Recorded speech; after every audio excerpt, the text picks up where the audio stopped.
on s-ence Radio. This is Yas Alexander. Let's go. Hi and welcome to the Innervibe show on s-ence Radio on Sunday the 10th of February 2013. Good evening. Good evening. How are you doing, Rosalind Blue? Alright, yourself? I'm fine, thank you very much. I'm fine, yes. How's your day been? Productive yourself? Yes, also productive. That's yes, good. Yes. I've been checking out some videos on law. Okay. Yes, the canon law. Okay. That's what I've learned because it's not really sunk in yet. Alright then. So, yeah. Is it something worth checking out then? Oh yeah, most definitely. Check out the canon law. We've been delving into a lot of law lately. Yeah, It's good though. Yeah, because John Harris was in town. Yeah. Yesterday at the music cafe with Truth Juice. And our very good friend Nisha gave us the foundations as well. Of course, Set indeed. foundations for us. Big shout out to Nisha. Yeah, definitely. Yeah, and the Truth Juice guys, Paul, Murillo, Alex, Gary White and Co. So Yeah. It was a good show, no doubt. Yes, today we have Dan Winter, and this is a show worth tuning in for, even to get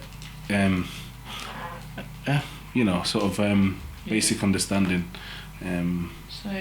of physics. Yeah. Can you tell us a little bit more about Dan Winter then? Yes, Dan Winter is a psychophysiologist and works in biofeedback. Okay.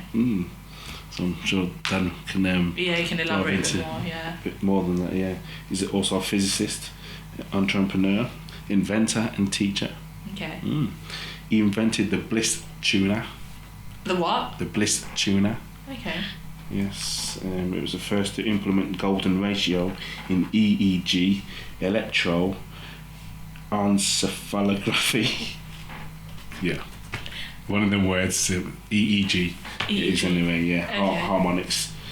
And to measure and teach the peak perception, which is enlightenment as we know it to be. Okay. Yeah.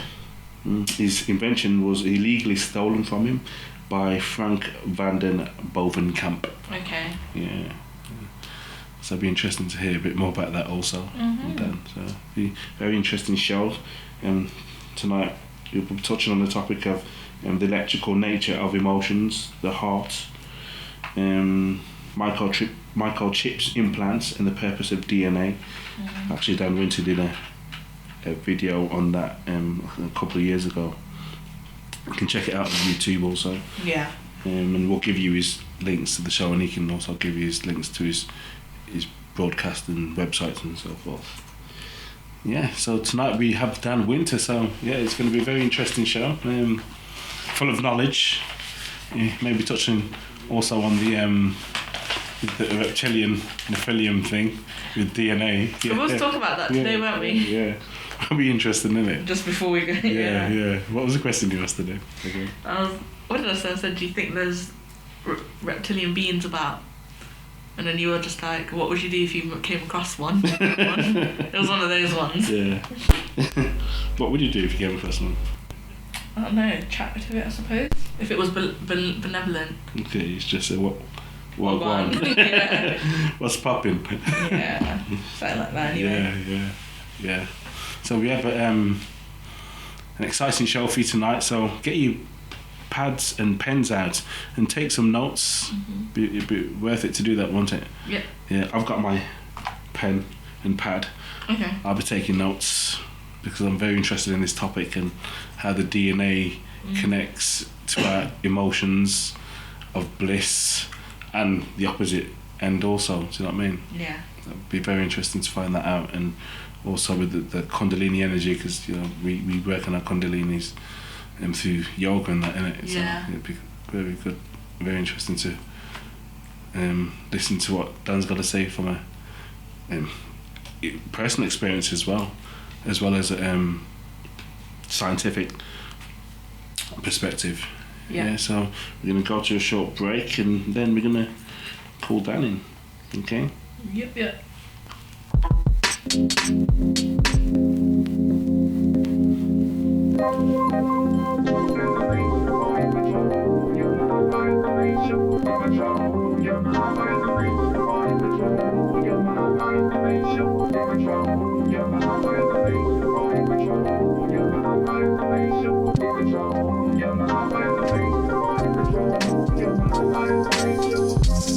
shit ain't changed. I'm just speaking out loud so everybody in the world can feel my pain. I'm a product of my environment, stone cold bloody. No government name spoken here, it's all anonymous. This is the place where people frontin', the place where talent is born, where you tell them that they'll never amount to nothing. This is the place where people bluffing. This is the place I had to live to turn nothing into something. I'm a product of my home, a product of my poems, a vessel driven only by the hatred of this world. I'm a product of my actions. Actually, my actions are product of me. I just said it and flipped it backwards. Welcome to the street, where cowards roam free and play the game to see which life is really worth ending. It don't add up and it don't make sense, cause everybody hurts. People should learn the term amending. I hope to get the message that I'm sending. Here for peace, not to patronize, it's condescending. Welcome to the place where ratings pending, the place where the phantom was born, the place where yes, it's all offending, meaning that the gutter is the bottom, the abyss. It doesn't get any lower than this. I'm trying to bounce back to the fit, check the power of the fist. Like yeah, we on the front line, gorillas in the mist. Welcome to the land of frozen optimists. Happy as dormant and only cruel shit is popping this. People are expected to fail, now it's monotonous. This life is diminished, so I'm headed to dark like off of this. I'm sick, got too much phlegm in my esophagus. Living to be a martyr and not worried about what tomorrow is. People are frail, not concerned with opposition. Here it's only I King, the God revealed position. I told you it was critical, and now they're on a mission to finish whatever's left. Son, I hope you listen. The first cut is the deepest, the streets is used to precision. Word up, the first cut is the deepest. Everybody hurts, everybody feels the same pain, you are not alone. Nah, and everybody hurts, everybody feels the same pain, you are not alone. So you should never feel that you are, buckle up, overcome it and surpass the stars. And everybody hurts, everybody feels the same pain, you are not alone. Nah, said everybody hurts, everybody feels the same pain, you are not alone. So you should never feel that you are, buckle up, overcome it and surpass the stars.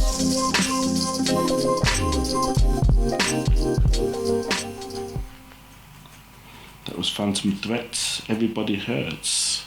So we've got Dan Winter coming on, we're gonna give him a shout now. Ring ring. Scott, I'm quite interested to chat to Dan. Yeah, looking forward to this. See what he's got to say.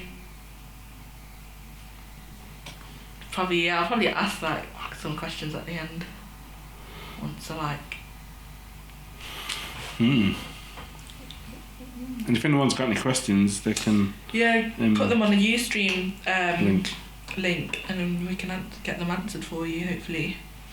We're trying to get in now, but it doesn't seem to be going through.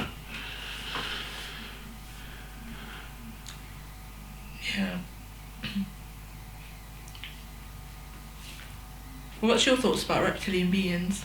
A message here for Dan Winter. Oh. Okay. He's gone straight to his answer machine. Okay. Interesting. What's your thoughts on reptilian beings anyway, Brother Haru? I'm not sure, to be honest. Do you think the Queen's a reptilian shapeshifter? I don't know. I can't really say, to be honest. I know that David Icke talks about it. But so I know that we've got a reptilian side to us, a reptilian brain, so to speak, in it. So yeah. Whether it's, been manipulated to perceive it as being something physical, I don't know, personally. Interesting, yeah, that is true. Because I definitely agree that we all have like a reptilian side to our brain. Yeah. But it's whether or not like people actually are reptilians and they shapeshift into like crocodile looking things. Like V. Have you seen V, the series V? No. That's an interesting series, actually. Okay. Yeah. I was watching Spider-Man the other day, the newest one. Okay. And like I've not seen it yet, so don't spoil it for me. It's to do with reptilians. Okay. Okay, I won't take it then. Yeah. It was better than the original one. Yeah, a lot of people say it, actually. Yeah, it was definitely better than the original one. A bit more deeper in it, not so cheesy. The original one's just corny ass film. Just cheese, man. But what else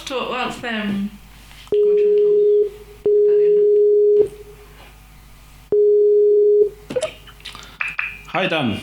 Dan here. Hi, Dan. How you doing? Great. Good to hear from you. This is my host, Roslyn Blue, and myself, Brother Haru. Greetings, Dan.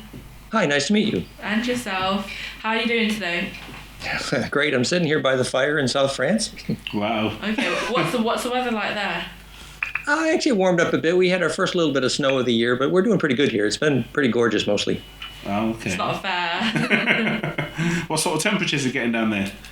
Well, today it was between 6 and 10 centigrade, which was very nice, actually. We actually went for a walk in the sun by the river. Okay. It is nice, actually, going for a walk, isn't it? It's by the river, especially in the countryside. Yeah. Yeah.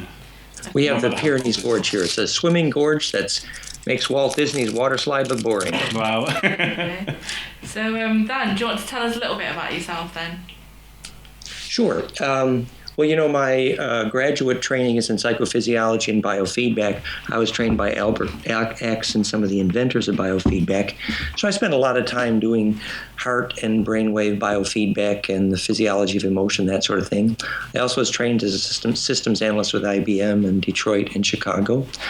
My subsequent work was in computer animation and then videography, and then I taught physics of consciousness and physics of feng shui for many years. And right now I'm an inventor. We're doing broad range technology development in energy and plasma and frequency signatures and cosmic stuff. Wow. Yeah. Wow. I think Rosalind's blown away by that. I was very fortunate to travel around the world every year for 10 or 15 years, but now I'm trying to travel a little bit less and focus on these research projects, and there's a lot of exciting things happening. Okay. Happy to talk about it. Okay. Because you invented the Bliss tuner. Right. Yeah. Yeah, what exactly is the bliss tuner? Well, originally I had worked mostly with EKG. I'm the one who taught the Heart Math Institute how to take an EKG and taught what heart coherence is, and I had developed a technology called the Heart Tuner.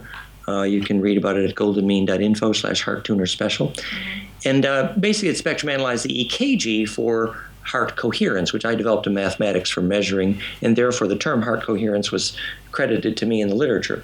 But then later I developed the same hardware to do brainwave work, inspired by my good friend Dr. Korotkov, who developed the GDV, where he showed that moments of peak perception correlate to golden ratio in the power spectrum of the EEG, the brainwave, particularly in the alpha to beta frequency ratio. Mm-hmm. So basically, the harmonics of your brainwaves make this golden ratio caduceus-like cascade, and if you teach people to do that, you can teach them to have bliss, hence the bliss tuner. All the history and medical evidence and frequency signature pictures are at goldenmean.info/clinical intro. Okay. So the bliss tuner is sort of like a device, yeah? It's a brainwave power spectrum, brainwave biofeedback, which shows you when you make golden ratio in your EEG, and that's the moment when you begin becoming centripetal electrically, which defines the moment of peak perception, bliss, and ecstasy. And that is what we want to talk about tonight a bit more, because we look at the physiology of how that develops the braiding of DNA and fusion in the blood and all the good stuff. Yeah, brilliant, perfect. So this the peak perception. I mean, as we know, as enlightenment, would you say that is like the raising of that Kundalini energy? Well, you know, this physiology of Kundalini is something that I guess I very humbly claim to be the world's expert on, having been taught by Bentov personally. But first, it's important to look at just the nature of perception itself.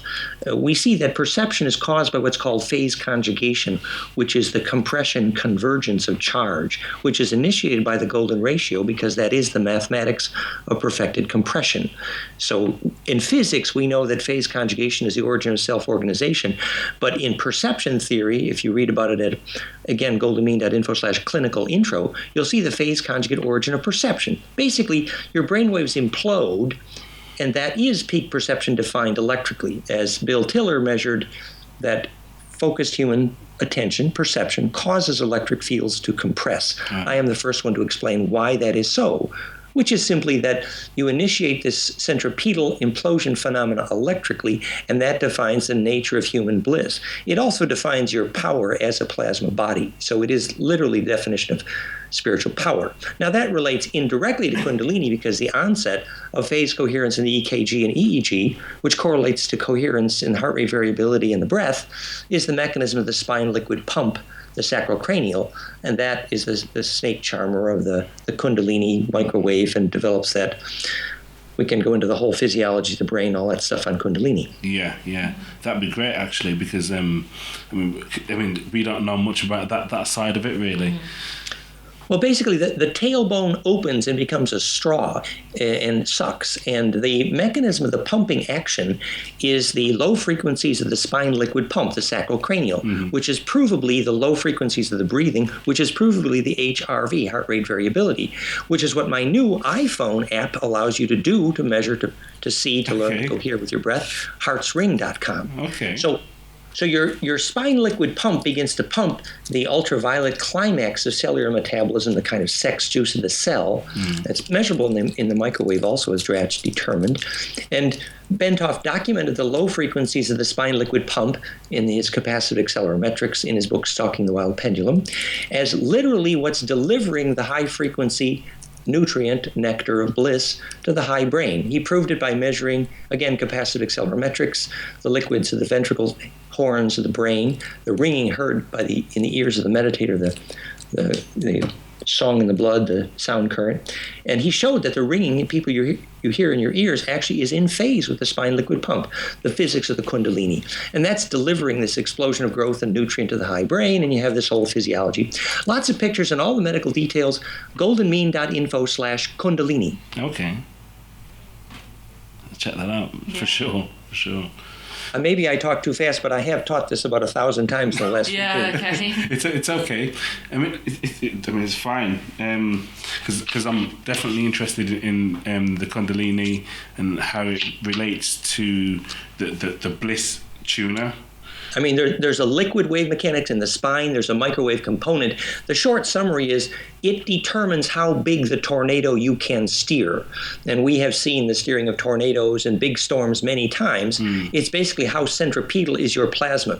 In the same way that whether a seed is electrically centripetal determines if it's alive or dead measurably as a charge imploder, in the same way for the human body. So the more centripetal you become, the bigger the tornado you can steer. And eventually, Bentoff documented, he affected the aura of the whole planet, and you eventually steer the stars around. It's fun.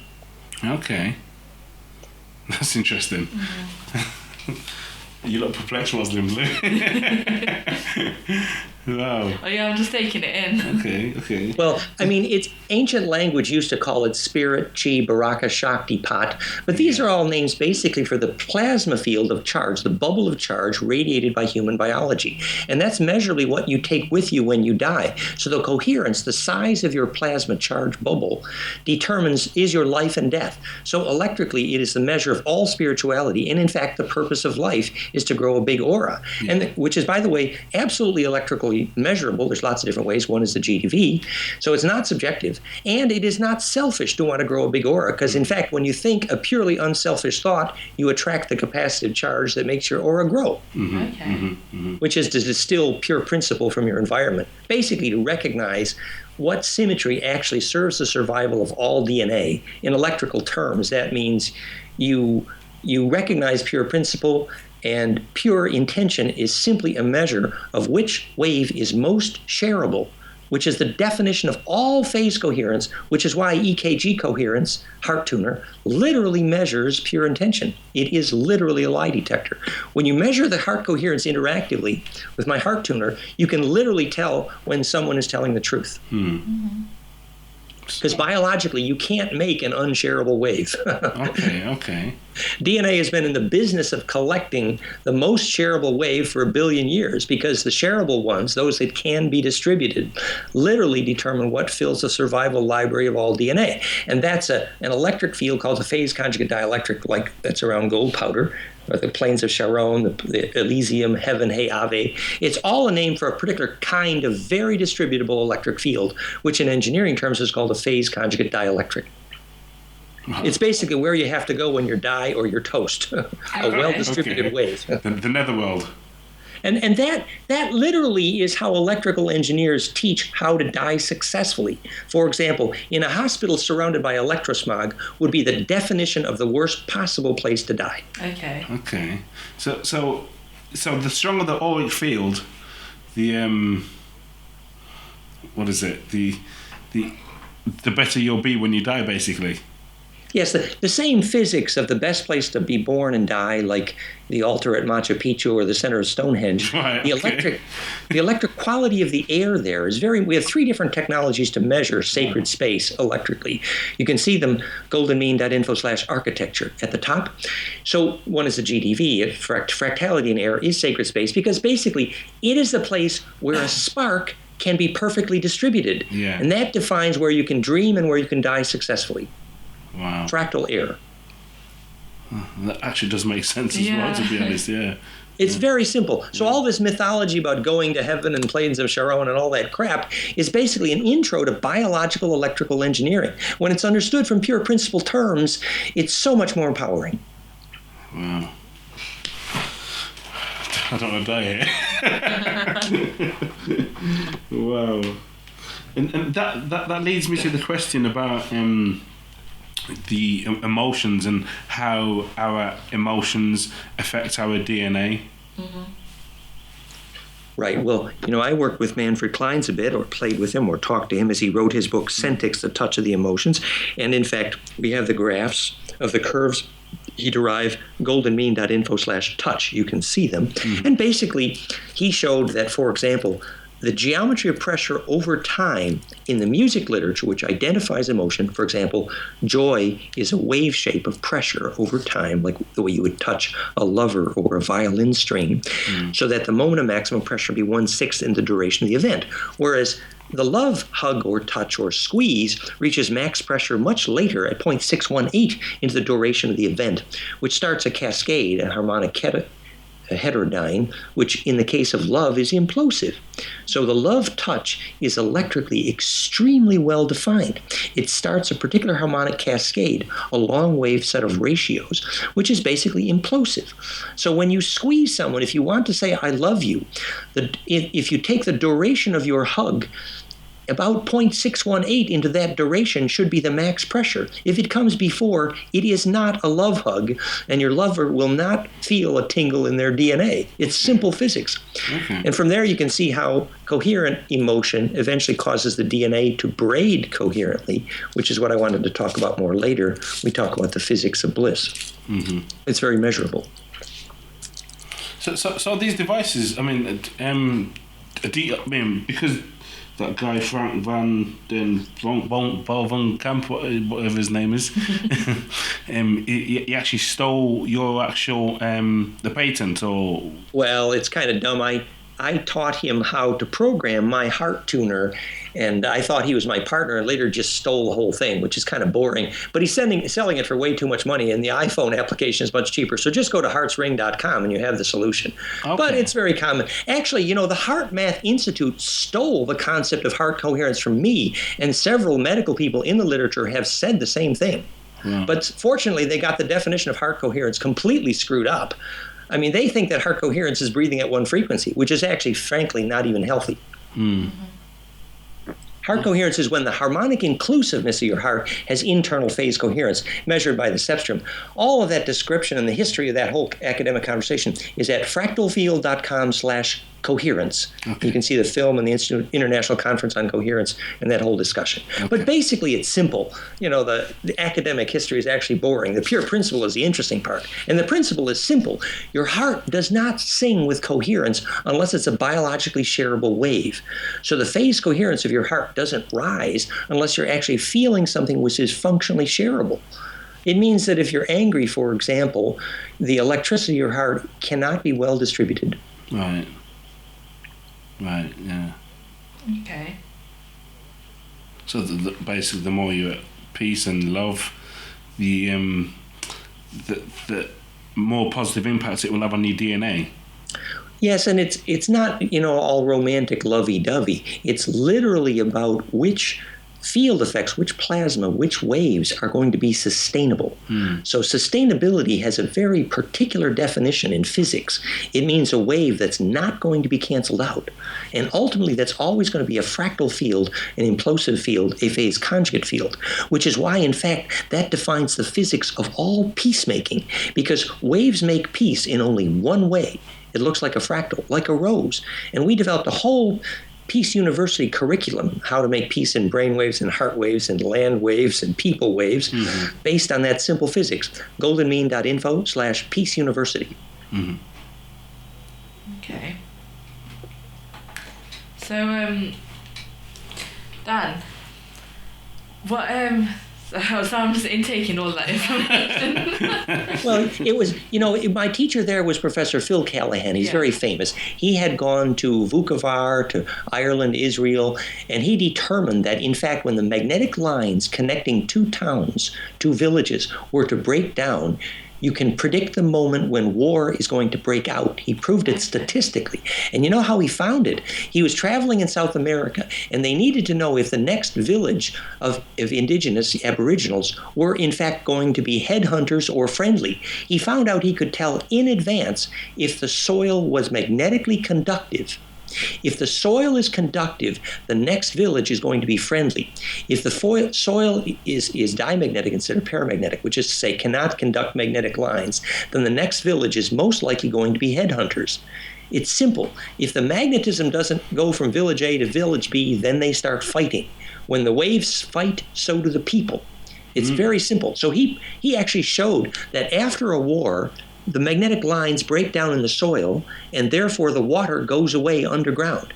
And if you remap the magnetic lines to look like a rose, the water and the peace come back. Wow. Oh my god. Do you know, it's like, I mean, really, like, when I deal with things, it's all like pretty spiritual, but then I'm learning literally the science behind, like the literal science behind it.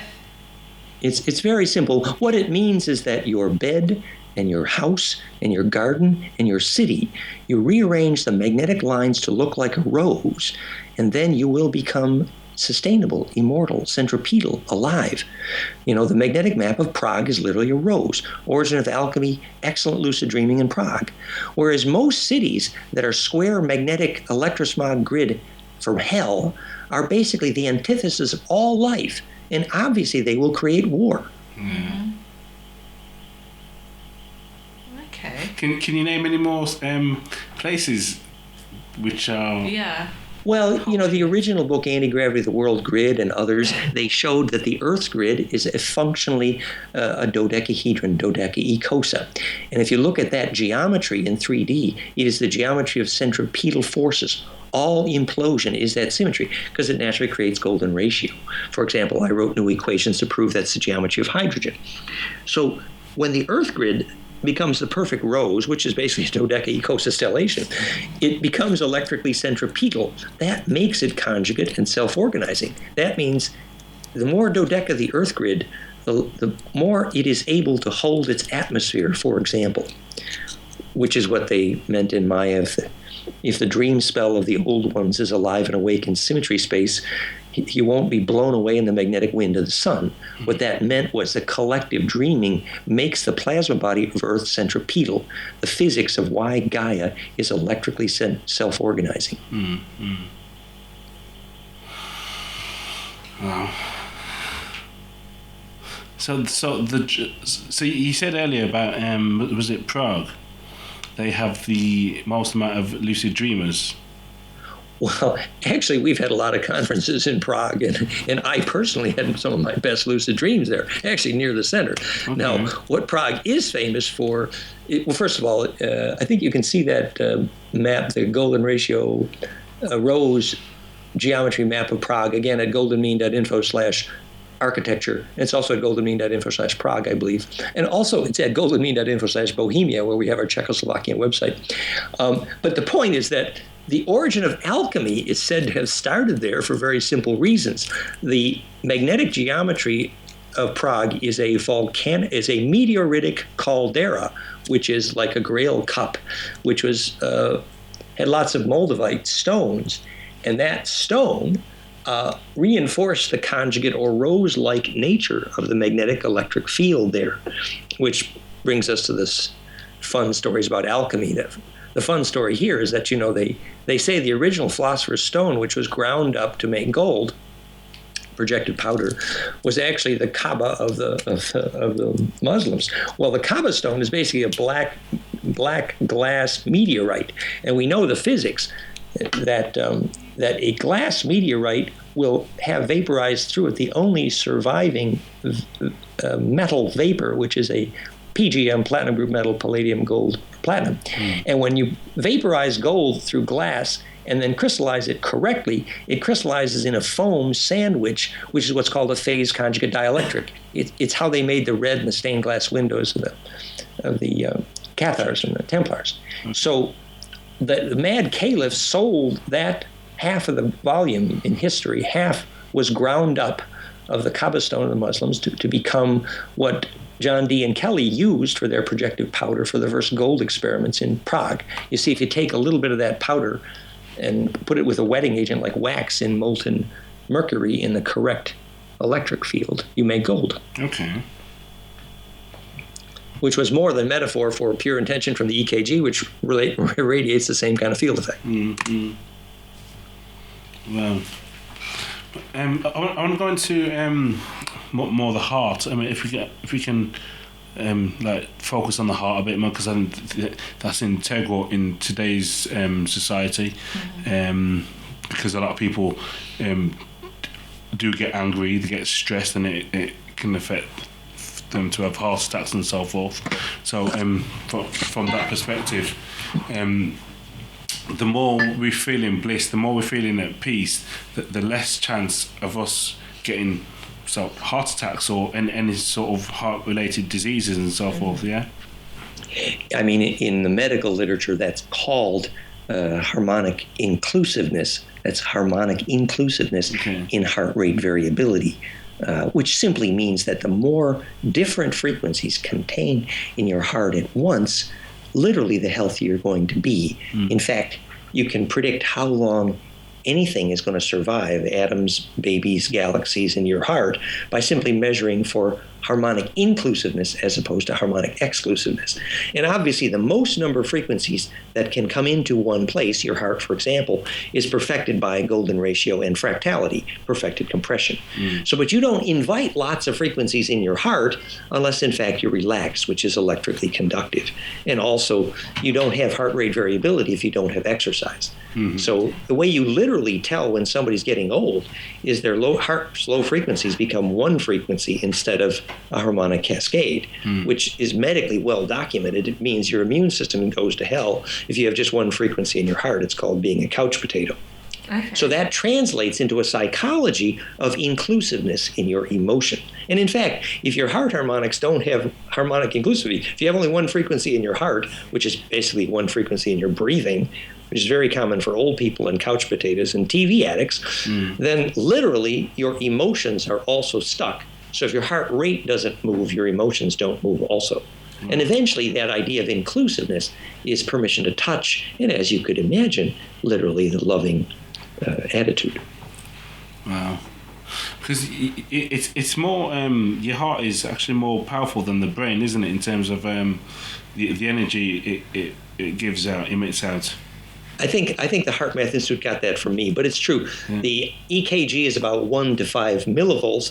The EEG is about 1 to 5 microvolts, which is about 1,000 times greater. But that doesn't mean it's the most information dense. It's the drummer, but And in fact, it's true that your Kundalini definitely isn't going to start if your heart isn't coherent. But information density is quite another thing.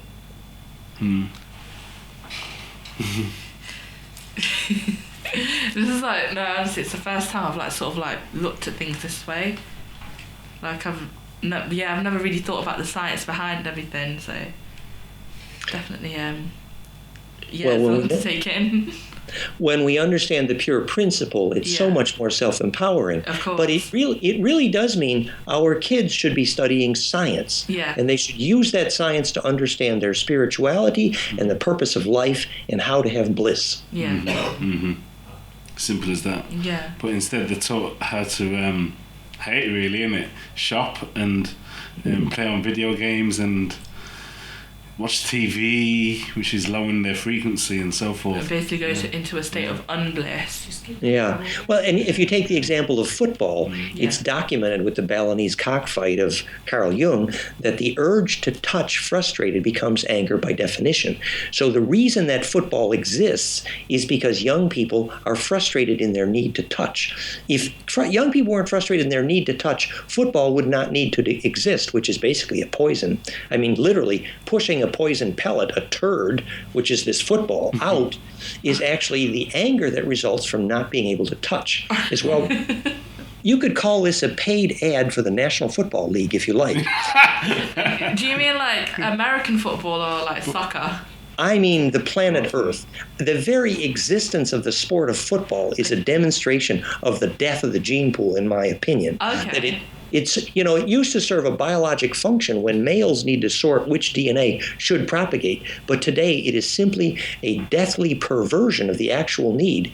And in fact, if young people had a way to have bliss, for example, if those young people were taught a Sufi or a sacred dance that ended with an intense bliss experience and was very touch permissive, they would absolutely find football disgusting. Okay. So we wrote a whole book about that called Implosion, The Secret Science of Ecstasy and Immortality, which was to explain to young people why they had an urge to have bliss, and in fact, that they do not get an immune system or get immortal unless they have a bliss experience. So yes, young people are correct to risk their lives to find a bliss experience, and the best way to get there is to understand the science. Yeah. Yeah. Interesting. Wow. I think this is like the first time like we've like literally been like Blown away. yeah, literally blown away, Dan Winter. That book, the entire PDF is free. It's called goldenmean.info/conscious kids. Okay. It's a 200-page gorgeous color PDF book. It starts with the electric story of what bliss is. You implode electrically in EKG. EEG shows what bliss is, peak perception, peak experience, and why you do not get an immune system or a big aura. It's a climax experience for the body glandularly, which is essential. Young people must have a way to have bliss. In fact, I'll tell you this, I've been teaching this stuff for 30 years in 30 countries, whatever. But when I was in Italy, I was standing there in an old church explaining the fact that culture is not the color of your coffee and your shoe polish. No, culture is defined by whether you know how to teach your children to have a bliss experience. And if you do not know how to teach your teenagers how to have a bliss experience, you do not have a culture, because there's no way to get immortal. And you know what? The entire audience stood up and cheered in Italy when they heard that. It's serious. It's a serious thing. It's real. That's real. It's real right That's there. right. It's not about bragging, I got the best wine and the shoe polish and whatever crap and coffee. Yeah. That's crap. Yeah. The fact is, the only thing that makes your culture immortal is if your children get a big enough aura to take memory through death. And if they don't have a source of bliss, they're not going to get there. For real. For real. So there could never be any other definition of culture. We could talk about the origin of the word culture too, but that's another story altogether. Okay. I mean, because if we look at all the original traditions from around the world, the children are practicing bliss, aren't they? They are very blissful. That's right. The Aboriginals, Aboriginals had a culture. The African tribes had a culture. The Sufis had a culture because they knew a way to teach bliss. No other higher definition for the term culture. So I think every minister of culture on planet Earth should take a lesson. I mean, could you break down the word culture? Well, you want me to talk about the ET origins of DNA, do you? Yes, please. Let's do it. Let's do it, Dan. Let's go for it. The cult, C-U-L-T, Ur, U-R-E, Ur, as in Uru in Europe and Ural, and Uru As Elam, Jerusalem. Uru means Draco. It means dragon blood. It means of the ancient dragon blood, the Uru. It's where our word Europe, Ural. Uru is in like Maori. Maori means Ma'uru. And so that means related to the ancient Draco blood, which became the Nephilim, the Anunnaki, Sumerian. Now, cult C-U-L-T. Cult was container, U-L. The L is the phase shift or the transition point, translation of vorticity, as in Elohim or Uru Asa El-M, Jerusalem, the place of the phase shift. So culture was a name of how you got your blood into the phase transition to allow you to make this L or phase shift, translation of vorticity, that got you into the charge distribution that is immortality. In physics, the way you teach that is you're looking at the golden mean spiral as you teach it in a hydrodynamics physics, which is called optimized translation of vorticity, which is how you go from a circle to a line without being destroyed when you are a wave. And that is, in fact, the L or phase shift that happens in the blood. And that's measurable as the recursive braiding in DNA in response to human bliss, and that's another story. That's actually very interesting. I'm speechless, you know. I mean, you look at the word Jerusalem. Okay. Uru Asa El-M. Asa means queen of, Uru, dragon blood, El, place of the phase shift.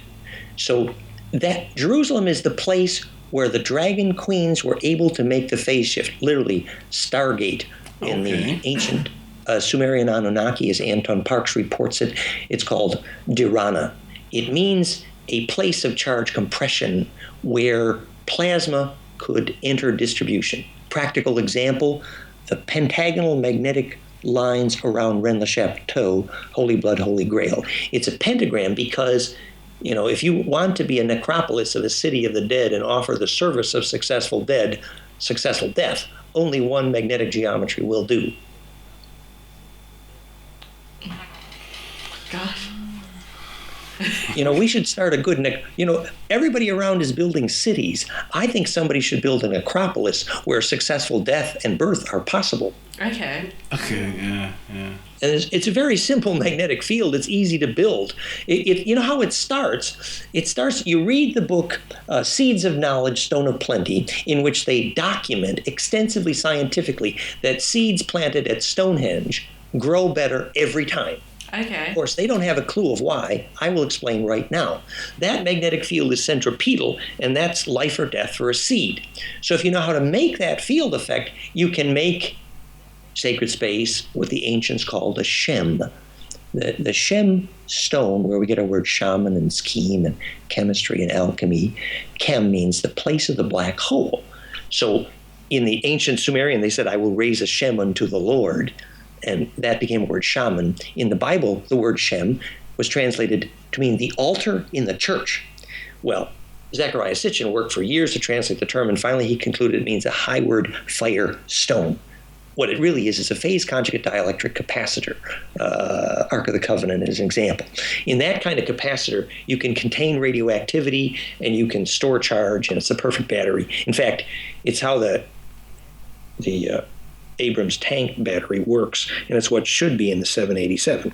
So you make this perfect centripetal capacitor, the infinite capacitor, and you have this Shem, this little black hole, a place where you couple gravity.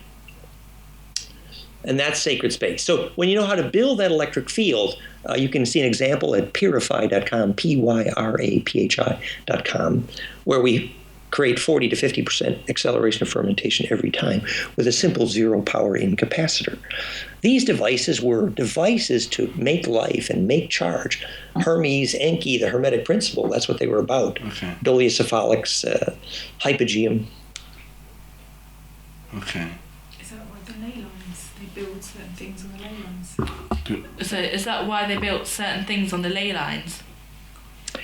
Yes, it's what you call ley lines. The best example would probably be what the Aboriginals called dreaming track or song line. That, in fact, as Rob Gourlay proved, that Aboriginal dreaming track or song line show up on government magnetic maps as magnetically conductive lines across the land.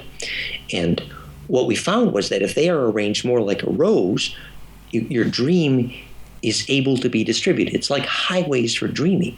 And if you locate your labyrinth or your sacred site or your gemstone or your garden, your seeds, at places of those convergence where it's centripetal, you accelerate all of life. And that skill of how to build that field was the essence of the Hermetic the dolichocephalic, the hypogeum cultures. They went around the world. It's proven these stone structures like hypogeum kiva, they were never used to store food or to live in or for war. They were used for one purpose and one purpose only, and that is to initiate the shaman for death and birth and to save agriculture. Okay. Okay. So, Dan, I've noticed a lot. You mentioned a lot about the rose. Could you go a bit more into that? Well, if you visualize the top-down view of a rose, Yeah. you're basically seeing the top-down view of DNA, which is stellated pentagrams, which is the top-down view of an infinite nest of dodecahedra, which is how you make DNA, literally. Mm-hmm. And that is the perfect geometry of golden ratio infinite collapse or implosion, which I prove now is literally the direct geometry of hydrogen, goldenmean.info/golden proof. And later we showed that that is the physics of why gravity, color, life force, and perception exists. And the mathematics are at fractalfield.com/mathematics of fusion. And it's very simple, that only that generated golden ratio turns compression into acceleration towards center. It's very simple. You imagine the top-down view, and the way the waves converge that way, which is the origin of hydrogen and DNA and dodecagrids and everything alive, which is fractal, perfection of all fractality.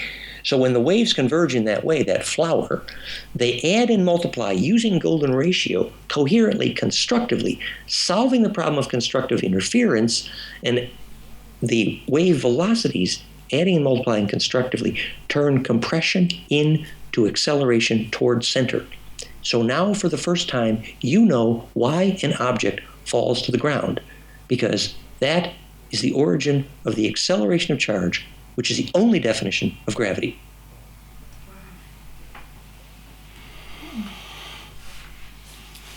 I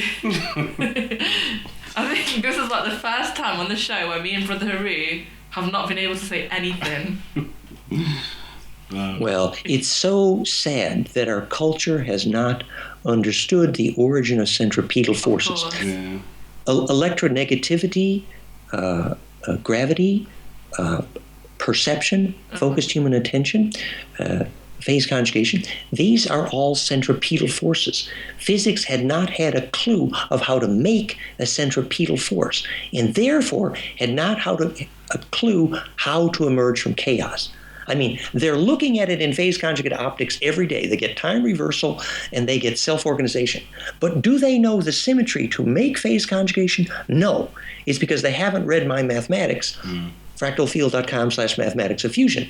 It's really simple. That same symmetry, which I proved is the geometry of hydrogen, which is the center of water and DNA, which is implosive, makes that centripetal. For example, you take that, what it starts with is the wavelength and frequency of Planck, the common music of all of physics, multiply it by whole number powers of golden ratio, very simply. I prove that's the origin of hydrogen radii. Later, you take that same Planck time constant, multiply by golden ratio powers, you get the exact two only frequencies which motorize photosynthesis, fractalfield.com/fractal photosynthesis, and you get the duration of the Earth year and Venus year and hydrogen frequencies. Proof that time is phase conjugate and fractal, which is to say, time is only a name for charge rotation, and the only way the rotation is embeddable is fractal golden ratio phase conjugate.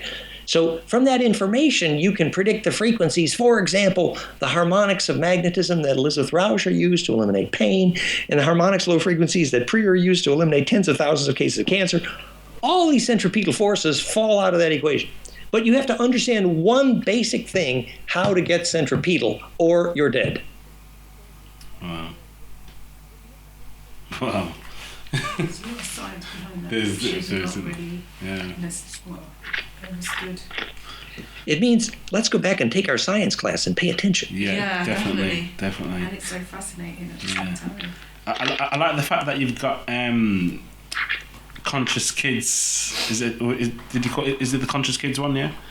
Yes, goldenmean.info/conscious kids. The whole book is free. Okay. Have you got that, yeah? Okay, we've got that, so we'll be passing that on and having a look through it ourselves. Yeah, definitely. Yeah. That's for sure. That's for And, sure. and then we take this toward agriculture. We took this geometry of that perfect cone, that spiral equation, from which I derived newly the geometry of hydrogen. I proved that hydrogen radii are simple golden ratio multiples of Planck. That was new information. But I took that geometry and I put that into a cone called Schauberger's dream for implosion, and that became theimploder.com. And we regularly get 20, 30, 40% improvements in all of agriculture, theimploder.com. And that then became the bloomthedesert.com project.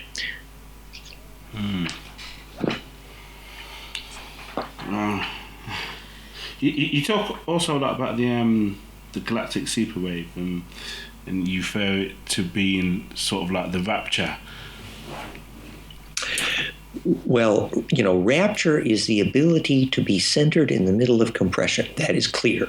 Real Kundalini means being in the middle of a lightning bolt and enjoying it, which means you need to become very conductive. So you want to take your ecstasy one little bit at a time there. Yeah, and I'm not referring to the drug. But the galactic superwave is obviously a compression wave, and Paul Laviolette's book got some of that right. Clearly, the intergalactic dust density increases as the solar equator nutate and precess toward the galactic equator. So that does increase the temperature within the solar system. He got all of that right. Nick Fiorenza calls it the precession, the erection of the Holy Cross, the Earth, solar, and galactic equators nutate and precess toward a 90-degree relationship. The term for when three equators come into 90-degree relationship in physics is called phase conjugate, four-wave mixing, actually. And that initiates a centripetal compression effect. In practical terms, it means the sun gets to have an orgasm, which is biologically necessary for the sun as it is for people, because that climax experience is how it sorts itself out, just like English people need to fight in the pub. Because they need compression experiences in order to be sorted out. Okay. So the physics is that this climax of the sun, the solar maximum, it's a compression effect, and the sun went to a lot of trouble to breed DNA for a specific purpose. That is, we need to add to the centripetal field of our star. If we do it, we get to grow up. If we don't, we're toast. It's a small kindergarten. Okay. So 11 different times when more than 1 million children sang the same song, we measured dramatic effect on the solar flare numbers. The solar flares get peaceful when more than 1 million children sing the same song for a simple reason. The sun is requiring that centripetal effect. So we started the Solar Shamans e-group, a solar heart community at yahoogroups.com. All these solar shamans who went through the center of the sun. They experienced it as an eyeball, an organ of perception. It's very cool and inviting. The geometry of the heart of the sun is called the Anu, 7 spins, 5 spins, long story. So that ability to take your plasma through the heart of the star is called growing up. It's not escapism. It's the only way to graduate from kindergarten. Benthoff did it. So that orgasm in the sun, what does that do to us here on Earth? Will that emit photons? Well, it means that the lesson, it's again that Mayan expression, unless the dream spell is awake in symmetry space, Earth will be blown away in the magnetic wind of the sun. It means get centripetal or get dead. Right. If you don't know what's holding your atmosphere together, you're not going to keep it. So here comes the solar wind, and you got these supposed scientists who are sitting in their aluminum buildings, which are poisonous to every living thing, pretending to know what biology is, and they don't have a clue. The fact is that tornadoes destroy metal buildings. They go out of the way to kill them, whereas tornadoes will avoid destroying a stone temple because the plasma of the stone temple feels like part of the body of that tornado. Well, the solar wind is the exact same as that tornado. It starts by studying the physics of ball lightning. Ball lightning is famous for being telepathic, actually. In fact, the people that we're doing the carbon powder plasma fusion research with, Edgley in Budapest, greentechinfo.eu. You got this carbon powder doing this beautiful plasma fusion net energy gain. And the plasma, while it's fusing and making energy, by the way, being centripetal, is profoundly bioactive. So if people walk by, they're healed. Hello. Well, the cool part is the carbon that does the fusing is a nanotube, which is fullerene dodeca implosive. It's gorgeous. Anyway, the point is that this whole fusion thing starts with understanding what ball lightning is doing. So half of that website is about ball lightning. And ball lightning is cool. It goes through windows, you can talk to it because it's centripetal, it's implosive, it's self-aware, the same way your aura is after death. Right. Okay. So it's all about becoming a plasma tornado, a torus, a donut of plasma, and learning to navigate. And when you get wings for that, you're called, Archon, Ophanum, Winged Ones, etc. Right. And that is basically raising up the Kundalini energy safely. Mm-hmm. That's really true, that the horns on Moses and Lucifer were the extension of the ventricle liquid cavities due to that phonon coherence, very measurable of Kundalini. And the projectivity there is called winged, wingmakers.com, et cetera, Yeah. whirling ones, because literally your plasma becomes navigable. It's very simple, very simple. It means if you can lucid dream, then you have a chance of taking something with you when you die. Otherwise, forget it. Okay. And it's provable that your likelihood of lucid dreaming is much better if your bed's on a magnetic line that looks like a rose. If your bed is in a metal house in a metal building full of electrosmog and bad air, forget it. Your kids are losing their soul. So we've got to move out of the city then, isn't it? Yeah, Basically, yeah. Reason number 10,960 to leave the city. That's a good one. Wow, yeah. It's not that a city is not possible for life. The physics, however, is simple, that unless the city is made of the same material and the same geometry of pine cones and roses, it is going to be a poison to every living thing. Yeah. Because functionally, you can't distribute your plasma and grow your aura unless you inhabit a fractal, which is what nature is, obviously. That's why how Karatkov found this. He was tracking the Kogi, the shaman, to where they made phone calls to their ancestors, which has tremendous survival value. And he measured the air in the place where they went to make phone calls to their ancestors, and they called it fractal air in the GDV. It just means air that a spark in that place can enjoy perfect distribution. And that became this film, which is called Fractality in African Architecture, which is right out of Hermes Thoth, the whole story. And all those films, all that stuff, all those measurements, goldenmean.info/architecture. We invented the curriculum for biologic architecture, 3 major international conferences. It's taught in over a dozen countries, and it's all there. Basically, your local architect should not get a paycheck until you prove that the building they made electrically causes a seed to grow.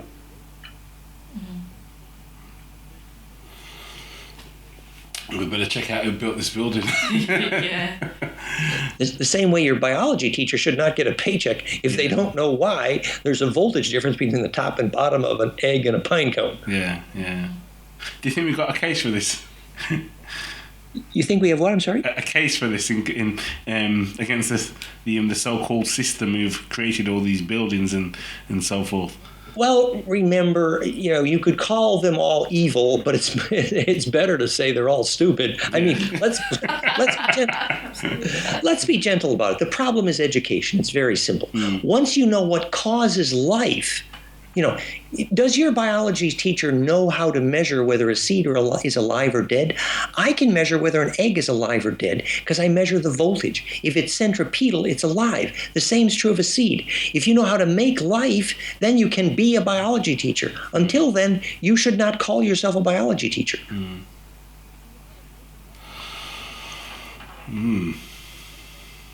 That's like starting again. Yeah, we have to start again, as Nisha said. The bumper sticker is called Get Fractal or Get Dead. Okay. I like that one. Oh dear. So. Okay, Dan.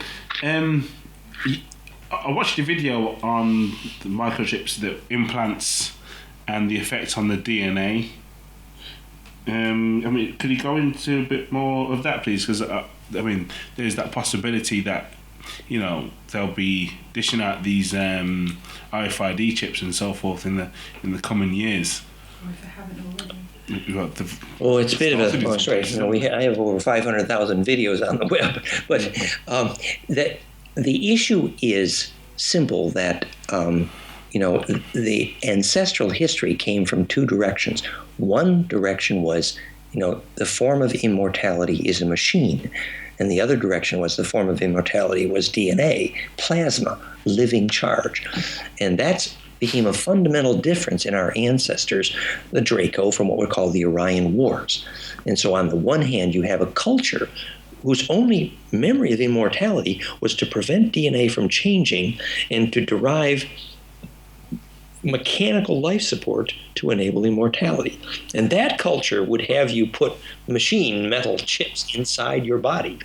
Now, the DNA-based cultures would know that the only thing that should go inside your body is whatever would increase charge. And that's the fundamental difference.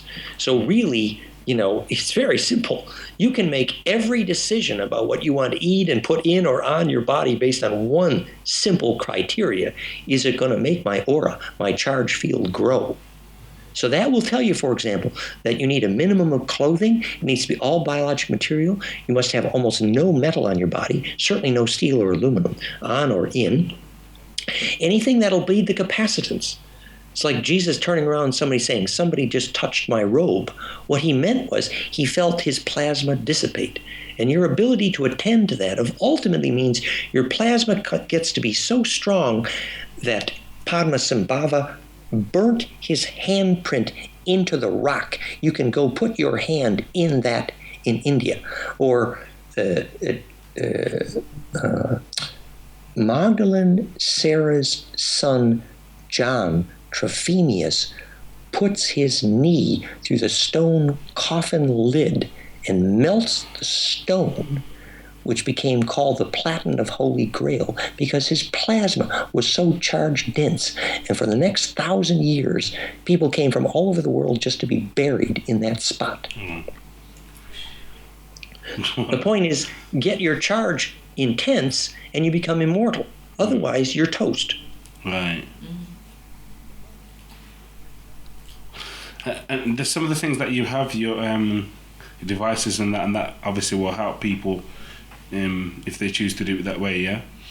Well, we built that Purify.com. It's basically a gold egg capacitor, and we can accelerate fermentation and germination capacitively. Same principle as why the Ark of the Covenant can safely contain radioactives, centripetal dielectrics. Just to demonstrate the principle. It really becomes a principle for architecture that, when you go in the basement of a sacred cathedral like the stone toroidal crypt here at Saint Michel de Cuichet, and your hair stands up, it's right on the St. Michael line, the Pilgrim of Compostelle.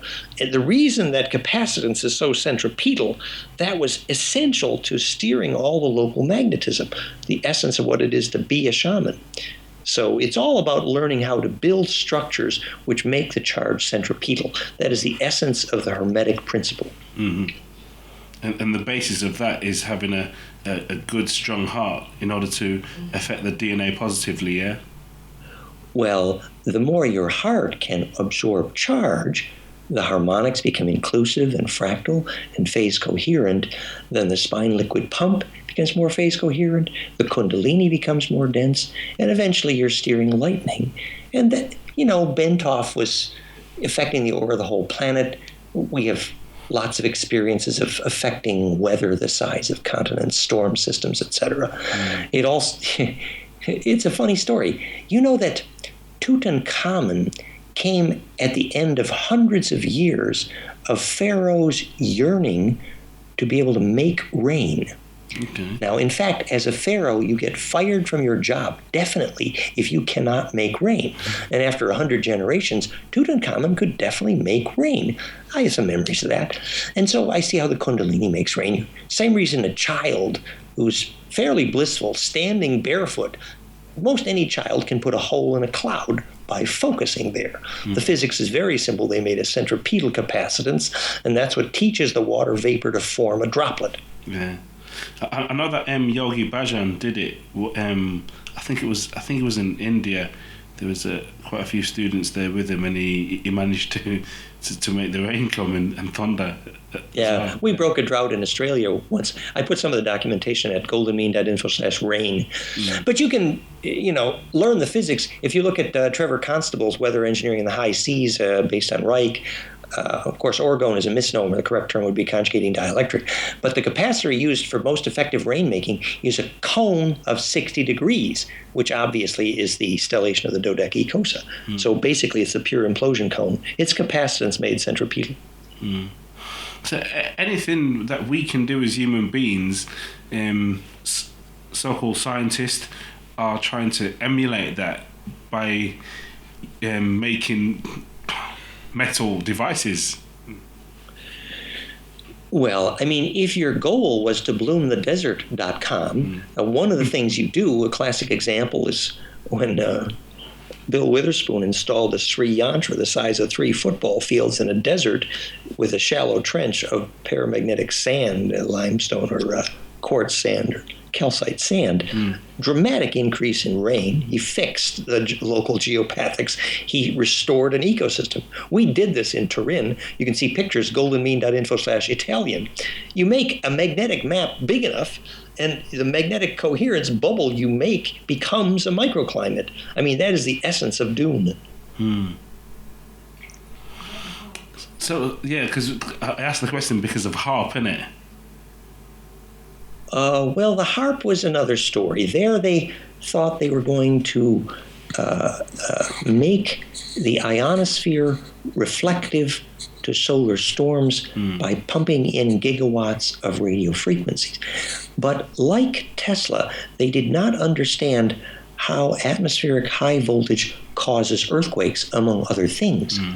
So basically, they were using a geopathic understanding of how the Earth grid is assembled. They didn't understand the fundamental need of the grid to be centripetal. So it's basically a terribly poisonous phenomenon. They quoted me in the original book, Angels Don't Play This Harp, Gene Manning, and Nick Begich is a hero. But they were modulating that at low ELF frequencies, profoundly invasive to biology, almost as bad as the Navy submarine communications.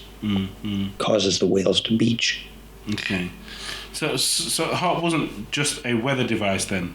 A weather modification machine? Oh, no. Well, originally their excuse was, of course, submarine communication, and of course they were vectoring the thing and using to make field effects to kill enemy agents and all kinds of... I mean, if you listen to Nick Begich, and I think he's right probably about most of it, it was used for all kinds of insidious, secret government, military, bad stuff. Everything bad you can imagine, pretty much. Yeah. But with the singular misunderstanding that if the Earth grid doesn't get centripetal, we're all toast. And HARP is one of the most poisonous things around for that. So it's definitely the bad guys. Yeah. I think it was here's the esoteric speculation. The same Dracos who miscalculated and screwed up the atmosphere on Mars came back and allowed that to happen in the U.S. Congress. That's mine. So HARP as well then, is it used to block out the frequencies or the photons come from the sun and other planets? And well, no, it was true that with gigawatts of radio frequency focused in certain areas of the ionosphere, you could control weather on a large scale. And they denied doing it, but conceptually, that was definitely part of the original plan. And it's true, you can control major storms. And in fact, Tom Bearden documented the Russian woodpecker. It's a scalar interferometry at a distance, and you saw these columns of clouds, hundreds of miles across from the Russian low-frequency scalar phase conjugates. It's because all the good phase conjugate radar experts went to Russia after the Germans instead of America, so the Russians got that first. But that's another story. Okay. Well... Tom Bearden's book on that is called The Excalibur Briefing. Actually, more to the principle of physics of phase conjugation, which is the priori healing technologies. The same, phase conjugates can be profoundly healing as well as profoundly military. It's the old story. If it's a sharp knife, it's good for two things, good and bad. Yeah. That's true of phase conjugation. But that whole film is at fractalfield.com/mathematics of fusion. Tom Bearden. It's among the many, many inventors that the U.S. government has been actively suppressing. Wow. Did you yourself have an issue with the American government? Oh, only, well, I wrote the equation for the origin of the Hebrew alphabet, and the rabbis didn't like that, and it became the origin of the movie Pi. Okay. And then, they sued me, and I wasted $250,000 in legal fees, and I finally got out of America, which was a huge blessing. I mean, I missed the entire George Bush era, and at least, what a shame. And at least, dozens of international conferences of scientists I've been to since. And the one thing that every scientist from the United States had in common at every one of those conferences was they were trying to find a way out of the United States. Okay. I mean, even Stalin figured out that if you send Homeland Security to everybody who has a machine shop, considering them a threat to national security, pretty soon everybody's going to starve. Well, Stalin figured it out, but American Homeland Security hasn't figured that out yet. And if you put 2 wires in a bucket of water and start doing hydrolysis, you are a threat to national security. Welcome to America. Wow, it's getting really bad. And going back to the RFID chips, the implants, the bill comes out in March, does it not? In terms of... Oh yeah, it's much... I think how it really started was when Eisenhower and Truman got tricked into the treaty with the wrong ETs, the Greys, controlled by the Dracos, and they morphed and shapeshifted out enough of the military. Eventually, that's how George Bush got into office, and it was all downhill from there. You got one great big Draco parasite shapeshifter. What I suggest is if you pump enough oxygen in the U.S. Congress, the shapeshifter would have to go. But you need to know the chemistry of their blood to get them out of there. We got that written up, fusionintheheart.com. You can see the paper on the chemistry of Draco blood. These are the parasites that basically are the astral hygiene of a country like the United States right now. Okay. Wow. So, yeah, carry on, Dan Winter. Well, I learned, we were talking to Rupert Murdoch's girlfriend in Australia, and she said, oh, yeah, I suspected he had a Draco shapeshifter. I put a little LSD in his tea, and then the shapeshift dropped, and I saw that it was a reptile inhabiting my boyfriend, Rupert Murdoch. No, and you think, oh, that's really strange, right? Yeah. Well, I told that story to Raylan Russbacher, the wife of the former Secretary of the Navy, Norman Russbacher, and she was shocked. She said the exact same thing happened to me. Norman Russbacher, Secretary of the Navy. So suddenly you find out that, the Draco shapeshifters, they particularly took over the bodies of those that they wanted to control planet Earth. Guess what? Rupert Murdoch. Hello. Yeah. Anyway, so it's a simple matter of astral hygiene. But to understand the astral hygiene, to get rid of the parasites, you need to understand the Draco blood, Uru, Nephilim, Anunnaki blood. Okay. It was lipid-based. It was poisoned by oxygen. They were nitrogen breathers. They could breathe fire. And they actually required a radioactive environment for their own metabolism. And there's a couple in Russia that has that kind of blood right now. It's called the Iradia couple. You can see all the blood chemistry, the whole story, fusionintheheart.com. And once you understand that, you know why Enlil Yahweh, the Draco, created the Jewish food rituals. Because if you don't get the blood out of the meat, the water in the blood is a poison to the Draco. Oh, okay. If you know what Levite means, it means snake. This is a clue. Okay, that's basically what Dan's saying. Jewish people that eat kosher meat, so you have to slit it in such a way all the blood comes out. Kosher laws and Aboriginal marriage rights and the caste system all come from one place, Alpha Draconis. And if you don't know the history of Alpha Draconis, you are pretty clueless. On Alpha Draconis, DNA that changed is called defective, and that's the origin of the Draco rules called the caste system and the Aboriginal marriage laws. Okay. And on Draco, the men and the women had a different language. Anton Park tells it very clearly, and the same thing happened in Aboriginal Australia for the same reason. And by the way, that doesn't make good for good, extended family. It's how you make a desert. Okay, so the Queen, right? she's a the Queen in our country. She's a reptilian shapeshifter then. Well, that would be a bit of a simplification. Okay. David Icke kind of saw the bad in the reptilian ancestry, and he was right. But then Lawrence Gardner saw the good in the Draco, and they're both right. Okay. The fact is that having a plasma field that can shapeshift is of survival value. It's not inherently evil. Okay. And the fact is that the highest concentration of Rh negative blood on planet Earth is UK. Rh negative means the rhesus monkey is not present, which means the reptile is present, which means passion is not present. Right. You know, you got a stiff upper lip going. Yeah. Yeah, that is so true So on the true. British people. Very conservative and reserved. Yeah. Well, yeah, you know, inability to touch, the origin of football. Yeah. But if you understand the genetic root of that, you know, here is Enki. You know which monkey he chose to start the genetic experiment with? He chose a monkey that exhibited compassion to other animals. He had never seen that before. Okay. That's Rh rhesus negative. Oh. And you see, the Draco blood that Enki then used was recessive, so you had to inbreed. Is that what they do? That's why they inbreed. Yeah, because the reptilian blood was effectively recessive. The families were, but you see, that was the fundamental mistake. Let's call it the Monsanto mistake, Okay. which is the idea that monoculture is even possible. The physics is very simple. Only genetic diversity, which is called fractality, produces viability. So ultimately, loss of genetic diversity is the end of DNA. It's called the Monsanto mistake. Okay. Okay. Wow. You know, the first rule that George Bush enforced in Iraq was they had to plant only Monsanto. That's the first thing that George Bush took to Iraq. Okay. Wow. God. So that's it. Whilst they've got their pure natural seeds hidden away in a vault up in That's Norway. right. Yeah. I mean, because if you get genetic diversity, one good shaman has a lot more power than George Bush's entire military budget. It's really simple. If you've ever watched a shaman screw up a computer on a UFO, you know what I'm saying. So they have to be very careful to prevent DNA from growing up.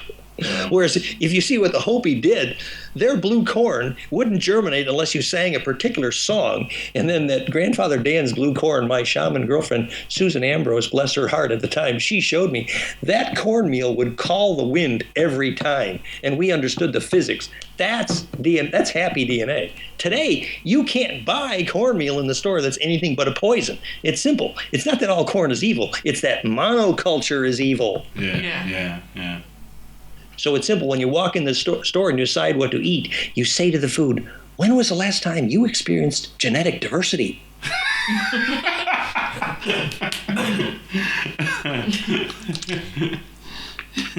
We'll be doing that all week. Just whisper to the broccoli and just see which one you're going to take, you know? Eventually you realize, we had a farm in the Seneca Twyla niche, planted an heirloom seeds garden, and 7 different color potatoes and tomatoes, and all herbal, all what they call heirloom seeds, genetic diversity. And my friends came over for dinner one night. They said, "Oh, we're not going to need LSD anymore." It's because when DNA is that happy, it's literally psychedelic. Yeah. And it does make sense. It really does make sense. Sure. I mean, we had the labyrinth, the stone circle, the heirloom seeds. You get all that together in one place. Eventually, a Borg culture is not going to have a shot at it because the DNA gets so vital that the plasma, it's vital. But that's the nature of the conflict on Earth right now, a DNA culture versus a machine culture. Yeah. So the real clash is whether DNA gets to have a bliss, because that's charged radiance, So the children have a chance at bliss, the DNA can win. Yeah. But if you can't define bliss scientifically, you can't teach it. I mean, because a lot of people's idea of bliss is what you said earlier on about 2 guys in the pub fighting. Yeah. Is the drink culture here what we have in England, or in Britain, I should say.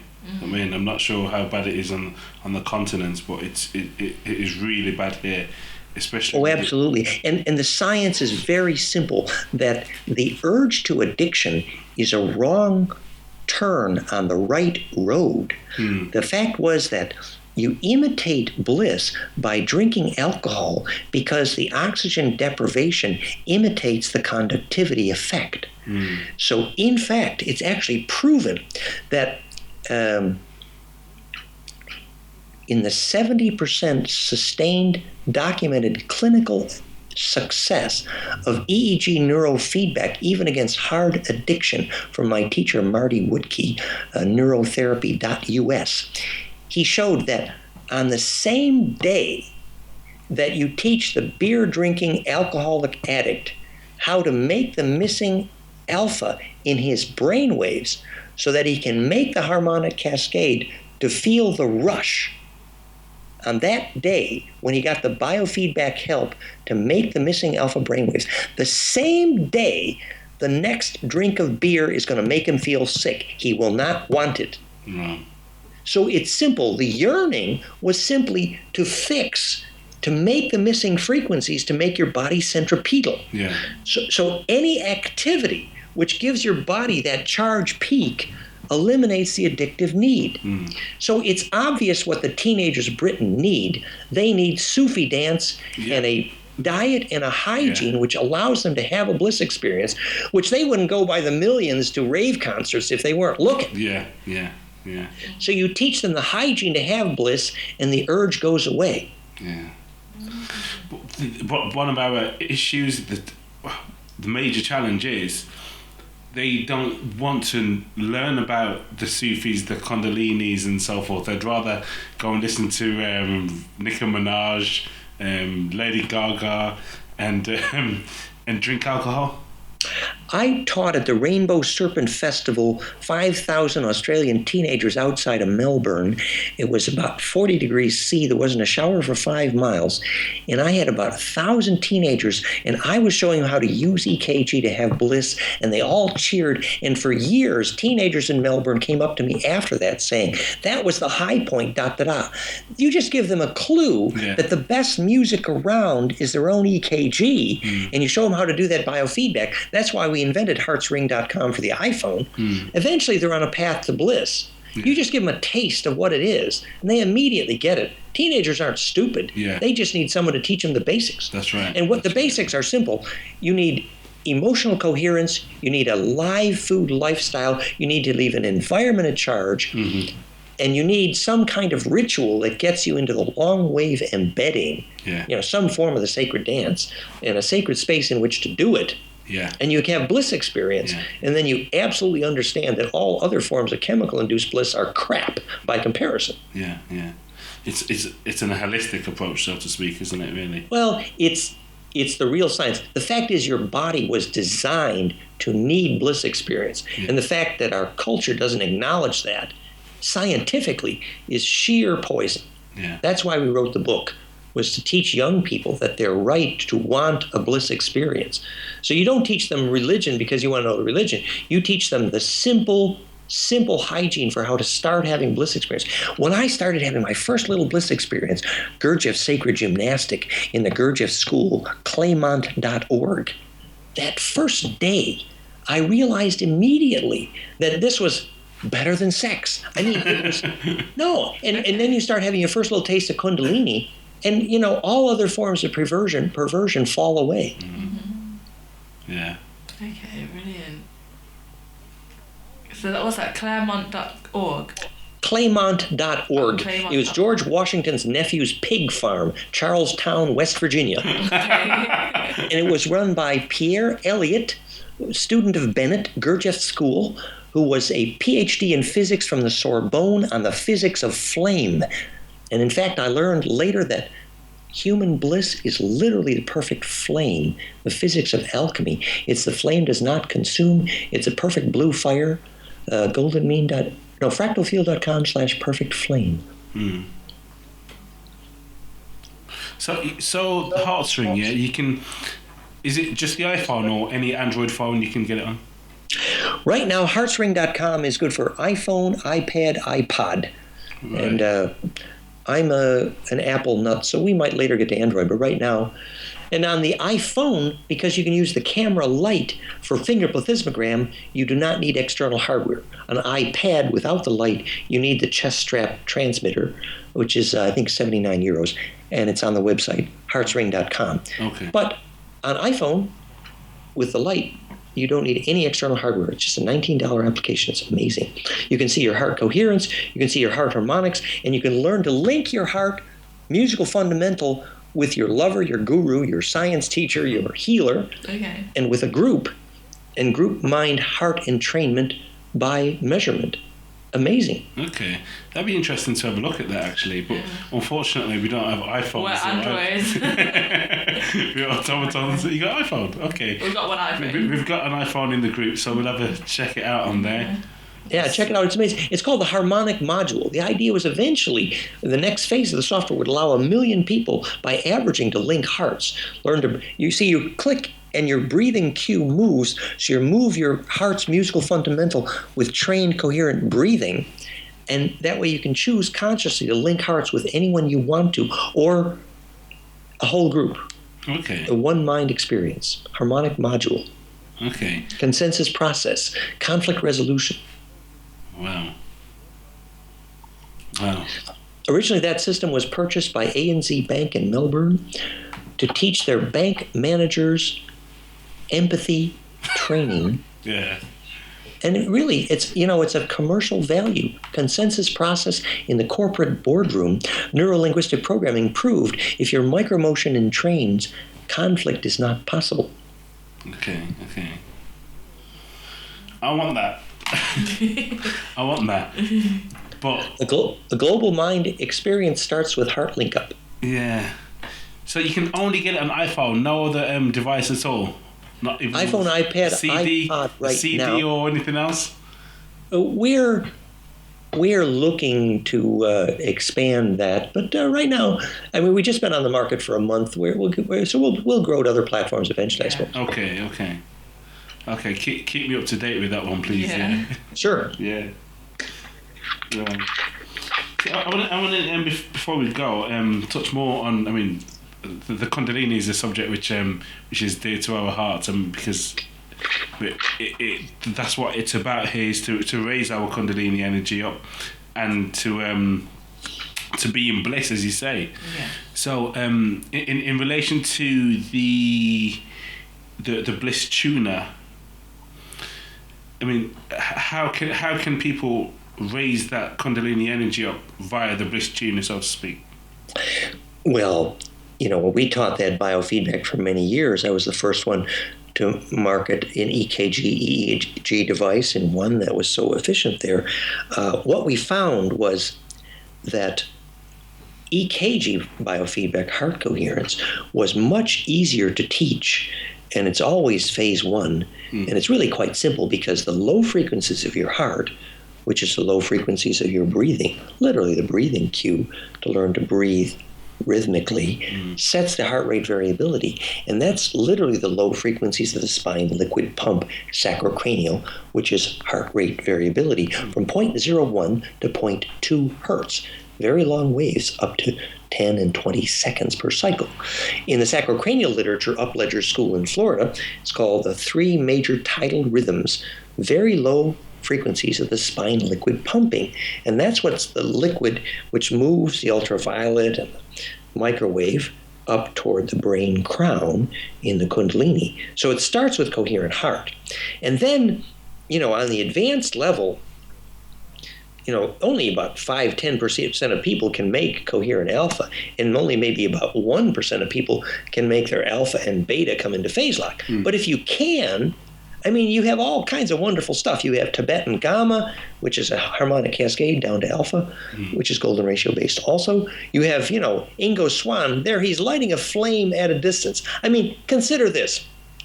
If you're a Cherokee or if you're a Bon Po, of Tibet, the origin of the word bonfire is from the Bon Po, and the Bon Po has to make a flame with his mind or he doesn't graduate from school, the same way that with the Cherokee.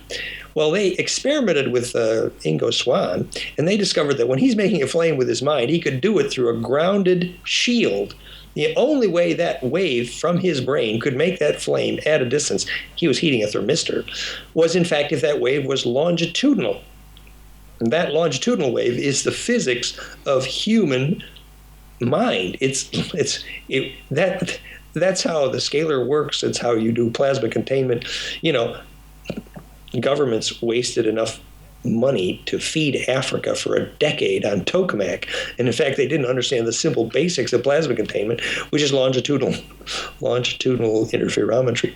Anyway, the physics of how Ingo Swann likes to flame at his distance with his mind is a longitudinal wave, and you can prove it in brainwaves so simply. It's the physics of perception, because the hemispheres are 180 degrees out of phase in order to make longitudinal waves, which is golden ratio in the harmonic cascade of EEG, alpha to beta, plus 180 degrees out of phase between hemispheres, you get this longitudinal wave, and presto, you're making flying with your mind. Right. There's actually a 3D animation of that at the new article, fractalfield.com/conjugate mind. Okay. So we take the next step on the physics of the wave mechanics of consciousness itself, which is simply how to initiate compression. And if you understand how to do that in your mind, you also understand the absolute end of the energy crisis, because you've got plasma containment, which is the holy grail of all energy fusion. So it basically balances the hemispheres of the brain. Well, you see, it's like when waves conjugate, the geometry is always two pine cones that learn to kiss noses. It's these vortexes that touch. And that's called phase conjugation, which is the origin of all centripetal forces and self-organization and mind and color and gravity. And so when these two pine cones kiss noses between your two hemispheres, the phase relationship is 180 out of phase. It's called how to make a longitudinal wave. Longitudinal waves are like sound waves or compressional waves in a distance. The psychotronics people call them scalar. And longitudinal waves is the only way to make compression reconverge at a distance, because when you converge longitudinal waves at a distance back into phase, they reemerge into transverse and make heat controllably at a distance. As Bearden called it the Russian woodpecker. Bearden did a bunch of videos, Tom Bearden, on that subject. But it's the physics of how Luke Skywalker's light sword works. It's the physics of how the Tesla shield works. It's the solution to all plasma containment. It's a holy grail physics. And the only reason they're not doing it is because of the military culture, which is so paranoid and stupid. Yeah. I mean, America has really been toasted by the military frame of mind, which I put at at George Bush's blame. But as I said, the Abrams tank got a battery and the 787 didn't, so Boeing gets to die because of that same military state of mind. And it's all about, the fact is that everything, had to be turned into military. And you got all these teenagers, I know a bunch of geniuses right now that know they have to get out of America because the only job they can get is in the military that has any brilliance. And so, of course, America's toast. They're doomed. As long as the military is running America, they're not going to progress scientifically or technologically. Yeah. I want to touch on and talk more. Well, we haven't even touched on it yet, actually. Because you yourself have had Kundalini experiences, haven't you? I've been having intense Kundalini for over 30 years. Yes.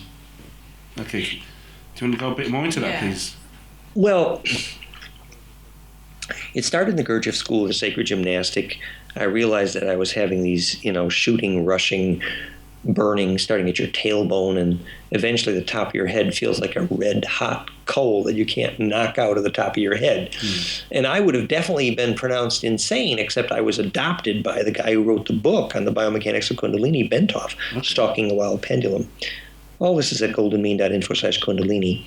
So I began to understand what was happening, and using nutrition and gymnastic and yoga, I was able to some extent to control it, in the extent that at least it didn't kill me. And began to realize, it had a tremendous effect on the environment. It would affect the rain. Kundalini is actually contagious. A lot of people would get headaches around me, and I began to understand why, And eventually you understand what it is. It's microwave, it's ultraviolet, it's a waveguide, it's plasma containment, it's about steering tornadoes, and you begin to deal with it. And, Gopi Krishna was a crybaby. He couldn't handle his Kundalini at all. And what's his name, the other guy that Blavatsky was supporting? There's so many examples in the literature of people that were not able to handle their own Kundalini. Okay. It's just you need to get comfortable living in a lightning bolt. Right. So how did that feel? Oh, well, it feels like if you sit still and you breathe properly and you clear out your spine, and enemas are useful and diet's critical and nutrition is critical, but that you can have this intense lightning plasma bolt go up your tailbone and go to the top of the head, and eventually your top of your head and your tailbone feels like this white hot blue lightning bolt, and you can feel when you close your eyes, you can feel your perception soaring off into the top of the atmosphere. And actually it's kind of cool, but it's very life-threatening too, and so it's not easy controlled, in the sense that anytime you get still, then you begin to feel this again. So you have to develop certain things where you, like, for example, if you get an airplane, which is all metal, you can feel the charge dissipate and your aura can't expand beyond a certain barrier. So you begin to realize, that's what got me studying the physics of architecture and all this stuff, because I realized what was a barrier to my own Kundalini. That's interesting. And it's a result of lots of things.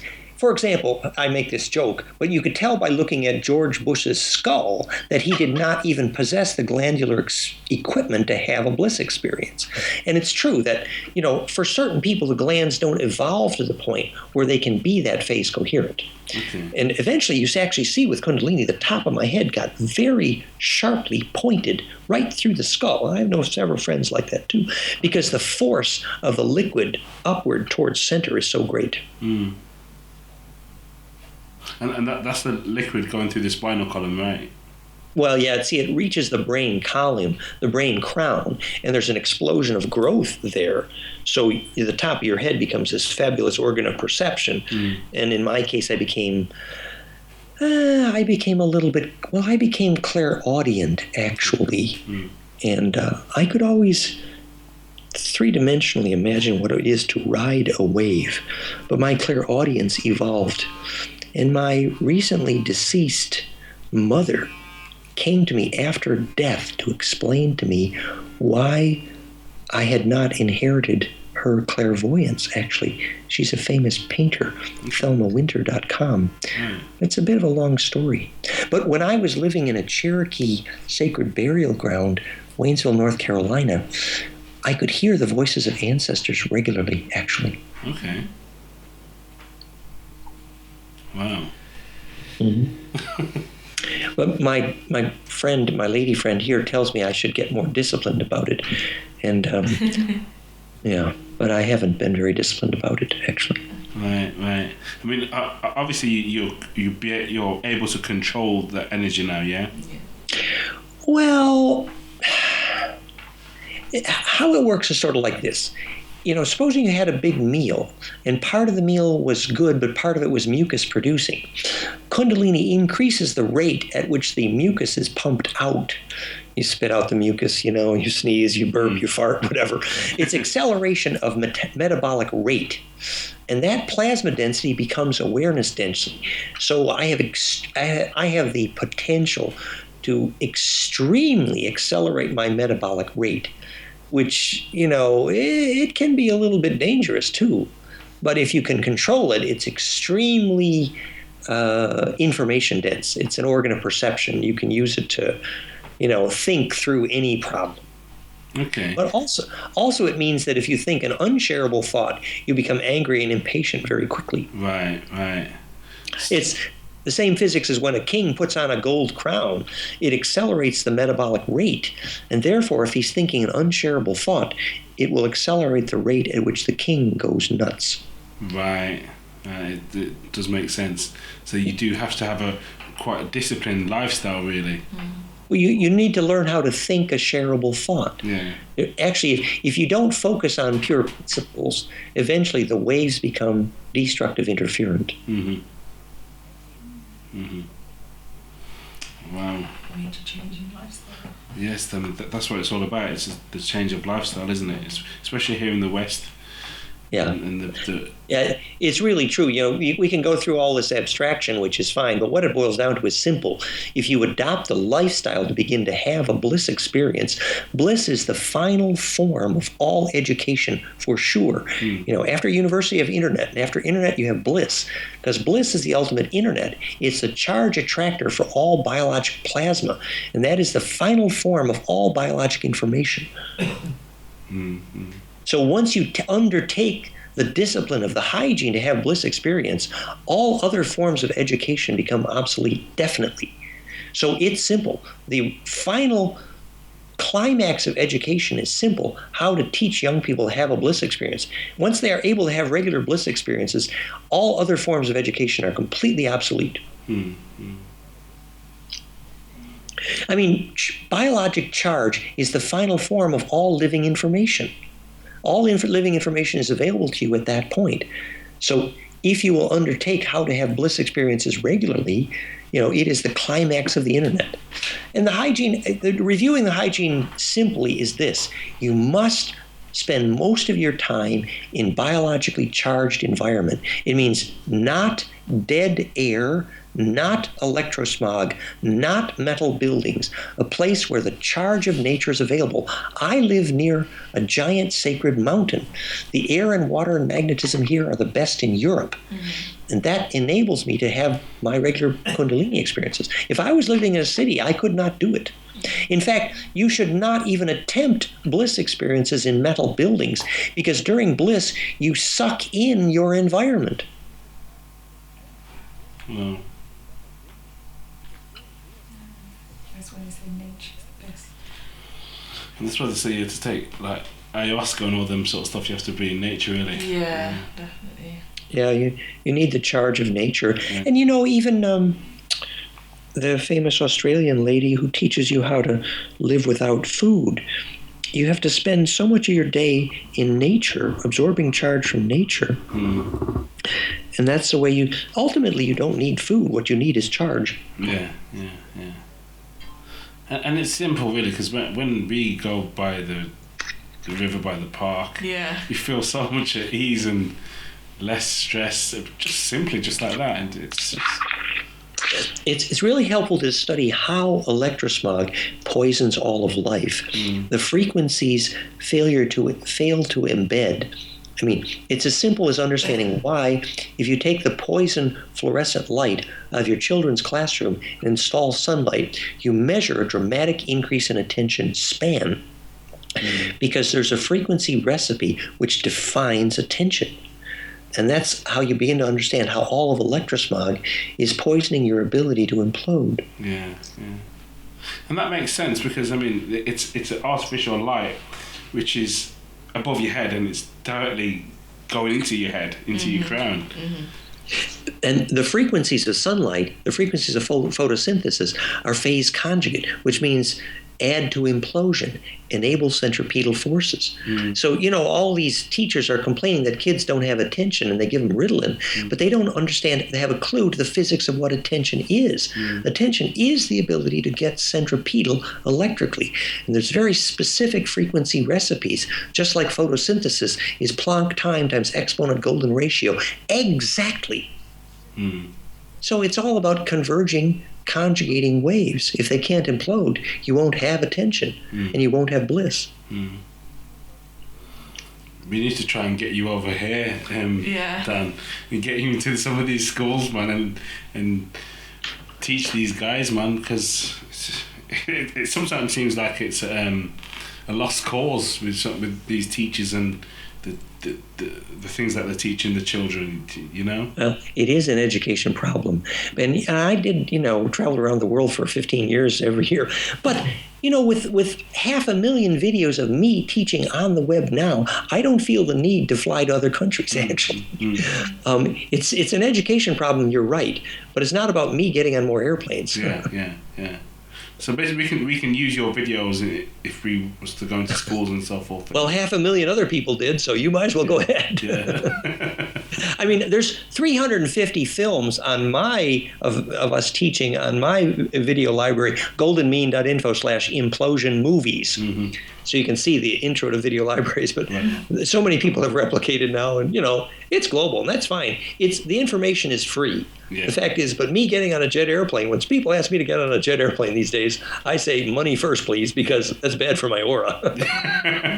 Of course, especially going through the what do they call them? The checkpoints. Yeah. The checkpoints. Yeah. Yeah, it's just, travel is designed to kill your aura. It's simple. Yeah.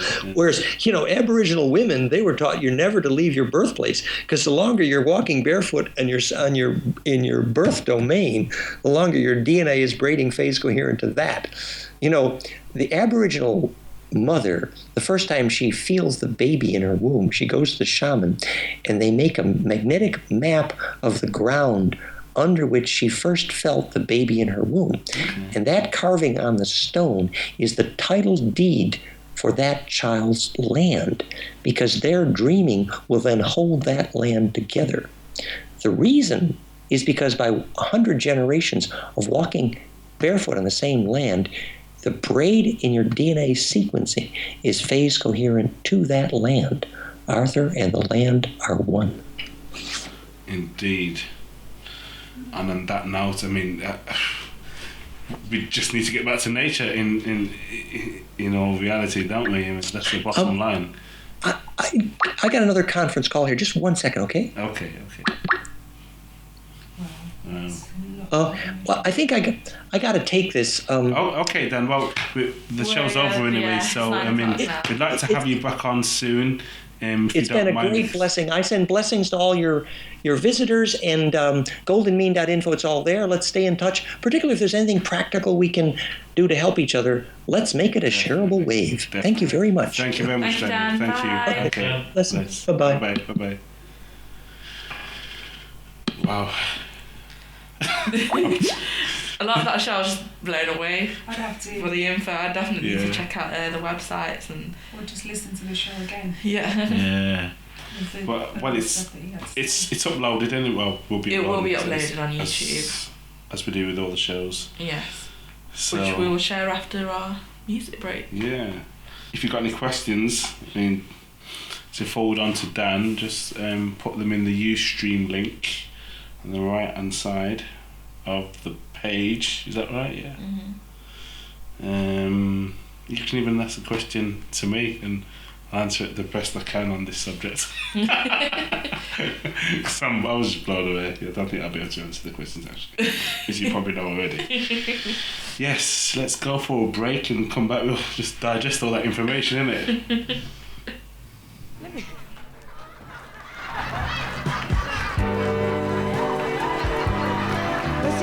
Cash for it, and I can call it my own. Wait a minute, that was one part of the good old days. But ladies and gentlemen, let me tell you the entertainer side of the good old days. See, first of all, you have to imagine yourselves in a club somewhat like this one. The MC will be standing in the wings. And just as he take that last hit off the joint,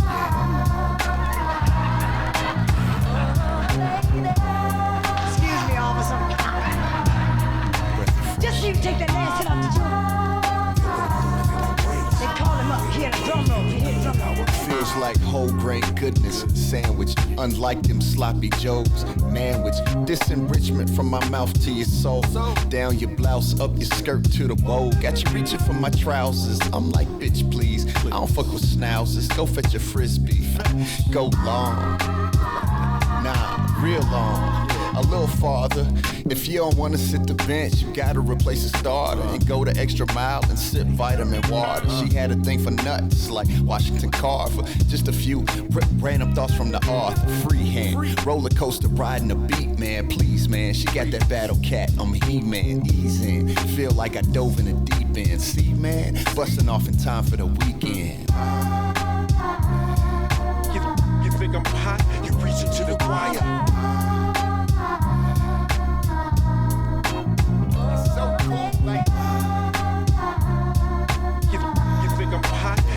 To the wire.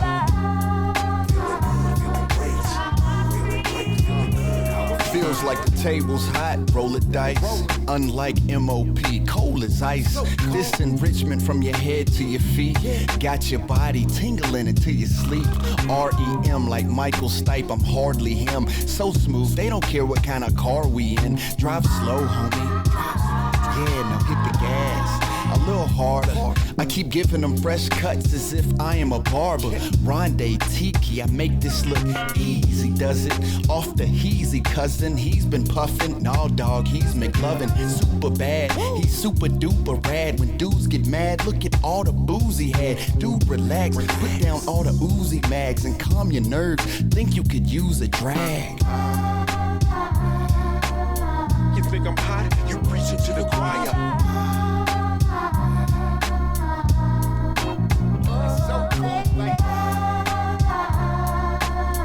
You think I'm hot? You preaching to the choir. Feeling great. Feeling good. How are you?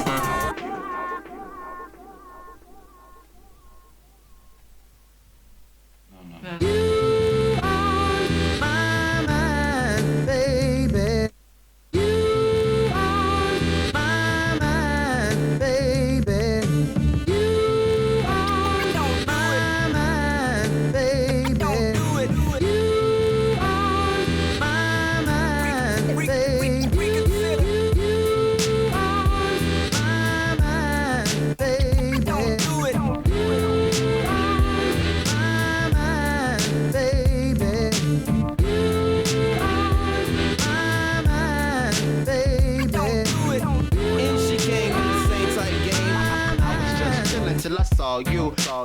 Day one, hey hun, who you here with? Nah. What about hey, come have a beer with? Nah. She don't really seem like the beer type. She more like Grand Marnier, no ice, straight up. Trying to play it cool as I come up. The bartender knew her. He gave her 2 thumbs up. Yeah, I'm about to spit something to her, but her phone rang. She paid a tab like thanks, keep the change. I went her own way, I went mine. A week later, same place, same time. She's a regular, but I came back just to mess with her. She was pissed, I said, damn, don't shoot the messenger. Cause you can frown and look mad all you want, you still be beautiful, miss. Damn, I can't front. She smiled, we chatted, and exchanged numbers. Then we made a toast to a wonderful summer like this. I've seen her on the high spot of the more than once, like, oh, yeah, she's off the hook. I was sweating you like, God damn, girl. I be geeked when she come around. I can hold her hand and give her a hug. Excuse me, can I have your number, please?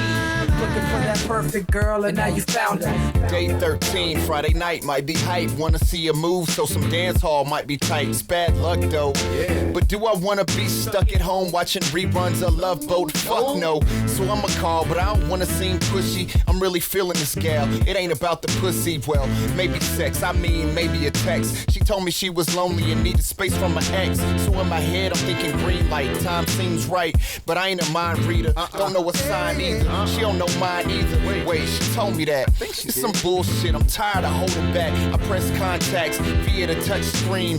Find a name, press the number, the shit rings. I ain't think about the message I should leave, so I kept it brief. Hit me back, sweet. I was thinking maybe we can go out. I was sweating you like, God damn, girl. I was just chilling till I saw you. Broad, and I can be, Day 23, I ain't kissed homegirl yet. While he laughing at me like, when you gon' bone that? Hush, it's more than just hit it and bust or an innocent crush. Plus, she ain't giving it up, but I'm cool with that. She's well worth the wait, and I'm a go-getter, so she's well worth the chase. Day 26, man, she really got me going. Day 31, baby girl got me jonesing. It's way deeper than puppy love, I'm eager to see her. Ring, she thinking the same thing and wants me to meet her at the theater to catch a feature, but I'm too focused on the features in them damn jeans. Oh yeah, she's with me, I take her hand. She said, I've been waiting 31 days for that. Damn, I said me too, it stayed on my mind, but I'm just trying to take it one day at a time. Yeah.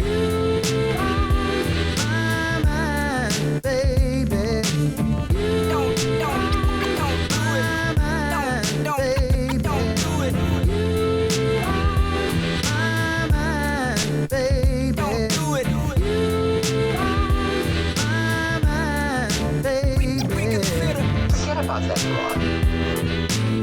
thought all this was good or bad. That's why you gotta forget about it. It's your feelings, Bird, that are killing your game. If there's one thing that you learned tonight, it's this. The power of a relationship lies with whoever cares less.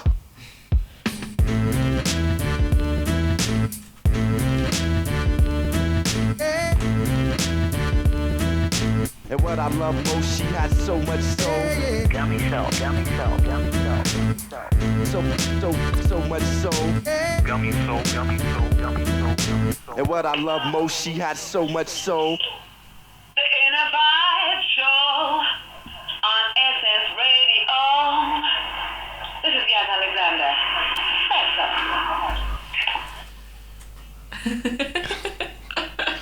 Hi, welcome back. Hi, greetings. Yeah, so that was Dan Winter on his show. I definitely need to listen back to that show over again because I was literally mind blown. I mean, he had me like stuck for words, surprisingly. And me, actually. Yeah. And I didn't want to sound like too like, you know what, one of them people go, No. No, like, you know, seriously, after everything he said, I wanted to say, wow, is it? Oh my God. And I didn't want to do that. I'm glad you didn't.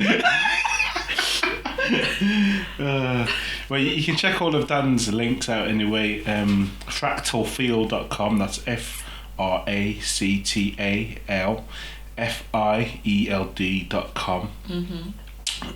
He's got so many websites. The Imploder.com. Wow. Goldmean.info. Fusionintheheart.com. We'll put all the links on the video anyway, and if you're on Ustream, in fact we'll put the links on Ustream now actually, yeah, if you can. Okay,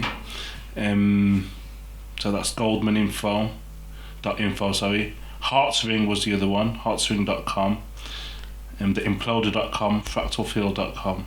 Wow, there is a lot of websites, isn't there, to share? We'll put them on Ustream now anyway. Yeah. Okay. So, Brother Huru, what do you have to say?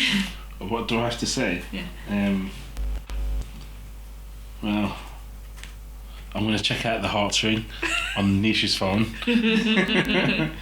and see what that's about. Embark on the journey of Centripetal. That's right. Centre what, sorry? Was it Centripetal? Centripetal, yeah. I thought you said something else. Just say. That was yeah. There's so much information. Oh gosh. Anyway, so updates. I'll share all the YouTube links anyway. So to listen to this show and previous shows, our YouTube channel is youtube.com/Innervibe. Is it just Innervibe? Innervibe Show. Innervibe Show, innit? Yeah. Technical man? Is it, yeah? It is Innervibe Show. Innervibe Show, INNERVIBESHOW. We're still in the process of moving our previous shows onto that one. So if you want to check out other shows, you can go on to youtube.com/Skidan for real, SKIDAN 4 real, REAL. And then our website for our campaign, the sexual and consumer exploitation in mainstream music and media, is www.skem.com, SEEMM.com. And on that note, International Women's Day for the Who. What would you like to talk about? Okay, but you talk about it every show. Yeah, well, it's coming up. We need to. Okay. It's a chance for promotion for the day. No, because this week we've had a bit of an experience actually. This week, I mean, some really kind places have donated vouchers and presents and gifts for the raffle. So Nando's donated a meal platter. Bombay Bites donated a £25 voucher. My workplace have donated £60 worth of services and products. So and also this week, and also someone has actually offered us free prints for the flyers. Did I tell you? You did, yes. Yeah. Thank you very much. Because we had an experience this week, didn't we, at the library? Yeah. You know, I tried to reach out to their heart chakras and tell them, this is an event that's been organised by the youth, no funding, and they didn't give us free printouts. They need the bliss tuner. Yeah, they need the bliss tuner for Drew. They didn't give us free printouts, and the lady was sort of shrugged me off. She goes, I already know the answer, but I'll just ask him anyway, the librarian. So she asked the librarian, but she did it in a very rude manner. She was like, I already know the answer, but this lady wants to know. And she was like, yeah, no, you can't have any free printouts of a flyer. And I got quite emotional. So much for community cohesion. I know, exactly, so much. And then Brother asked for the librarian to come. I tried to speak to him. He had no heart. He just didn't budge. Didn't even have any remorse, even when I told him what this event was about. In the end, I just had to go at him. An emotional outburst. Yeah, very emotional outburst. I was like... To his softer side, but it didn't quite work. It didn't work at all, because I was like, you know what, why do I even come to rely on the council? Because they're not going to help me. The community will help me, but you haven't helped me at all. And that didn't even reach out to him. So I'm just thinking, if that didn't reach out to him, for true, he needs that bliss tuner. Oh dear. I don't care. I like to put certain councils on blast and stuff. So there you go. They deserve it, right? Yeah, definitely. No heart at all. Can you believe that? If that was me, I would have done it anyway, even if I would have got in trouble for it. But then that's just me. Okay. But anyway, somebody really nice has offered for me to print out free flyers as many as I want. So thank you. Give thanks. I can't remember the name of the shop though. Okay. It would have been good to plug them, innit? Yeah, definitely. Wednesday. Yeah, Wednesday I'll let people know. Yeah. Who we got on the show Wednesday?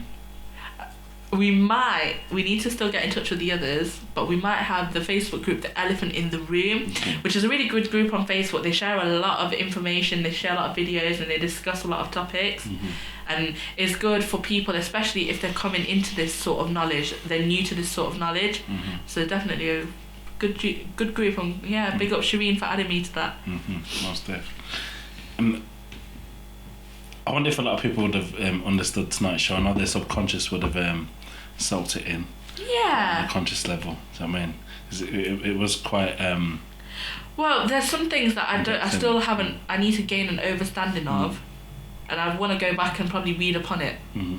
Because there was some words that I was like, huh? But then I'm thinking, do you know what? Going back on it will help to refresh everything. So hopefully, people, if you're out there, go back and. Yeah, check out Dan Winter and check out his stuff, and so that you can get a more deeper sort of insight into the knowledge that he shared with us tonight. I like the fact that he's done a video for children. For children as well. Yeah. So I'll be looking at that and showing my children. Yeah. Sharing that with me kids. I would love it if my parents back in the day would have showed me this sort of stuff. Innit? Definitely. Yeah. And stuff. So. Hopefully in the future, my future seeds will, definitely be knowing about all this sort of stuff. Yeah, so check them out. The website's given. They should be on the Ustream link now. Yes, yeah, they're on the Ustream link. As you know, at the beginning of the show, he's Dan Winter, the psychophysiologist, and he works in biofeedback, and he is an inventor, and you can check out some of his stuff, what he's invented, online. He's got an app on the iPhone, which would be very interesting to purchase and look into, and that's on heartsring.com. Yeah, is it heartsring.com? Is it? Yeah, heartsring.com. Thank you for listening, everyone. We shall see you on Wednesday.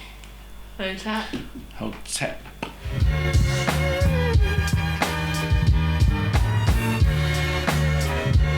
And now, ladies and gentlemen, Mr. Warmth himself. Thank you for having us. Yeah, Yummy Soul. Your boy Kurt. Yeah, it's real people walking the streets. I'm right there with them. Okay, life's beating them them up, but it's fight left in them. Like Muhammad Ali, they won't give up. Raising their fist up like who wanna test and get lit up. I see it in their eyes, it's written on their faces. Reach out my hand, I'm a friend of all races. Transcend language, so universal. I relate to everybody like McDonald's commercials. Part of a king, my spirit's benevolent. My dude JMC told me to keep it relevant. So simple, yet so intelligent. I show love in places where hate's so prevalent. Shook hands with racists, even rebels. Kiss supremacists, dance with the devil. Shit, but don't give me no medals. If I win, we all win. It's so special. I see y'all in me, cause all y'all my equals. I'm just a man of the people. I see the good in y'all, which outshines the evil. I'm just a man of the people and I love y'all. Love y'all. Each and every one of you. I ain't leaving out none of you. Know why? Cause I love y'all. What's up, fam? Each and every one of you. I ain't leaving out none of you. Know why? To a man of the people, being equal is great. That's why I keep it on the humble, cause the people relate. Now reach out and touch me. I transfer energy like words to the wise. Real epiphanies. Man, everybody I see's a friend of me. And I just see y'all, no enemies. You can't tell, but I used to raise hell. Now you probably think your boy's on the campaign trail. They see me shaking hands and kissing babies like I'm Kurt Stanley. This is my first lady. Pleasures all hours. I love just showers them. Man, woman, and child, I love empowers them. Like halogen, I shine my light. 1,000,000 watts. Your motherfucker shining bright. See, I'm a fool, but fuck it, you know it's cool. I'm old school and still believe in the golden rule. I see y'all in me, cause all y'all my equals. I'm just a man of the people. I see the good in y'all, which outshines the evil. I'm just a man of the people and I love y'all.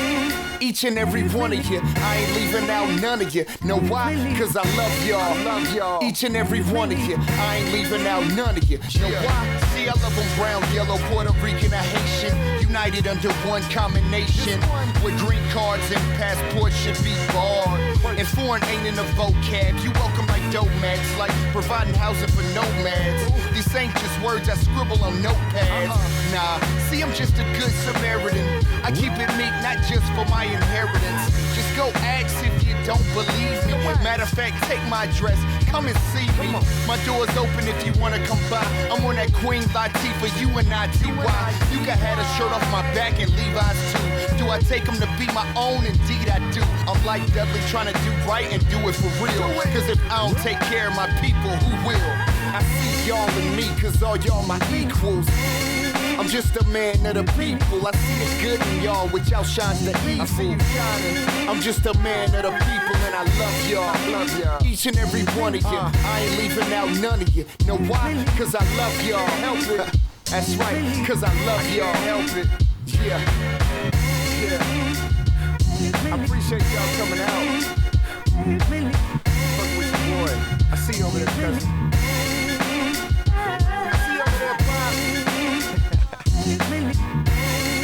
We just gonna keep riding. Got my man Wally and the champs. What's up, Wally? Yeah. It feels good. Yeah. Got me soul in the building. Got me soul in the building. If you ain't hear me, got me souls in the building. May I say to this entire audience, on a hectic night, you are pretty big, and I do thank each and every one of you.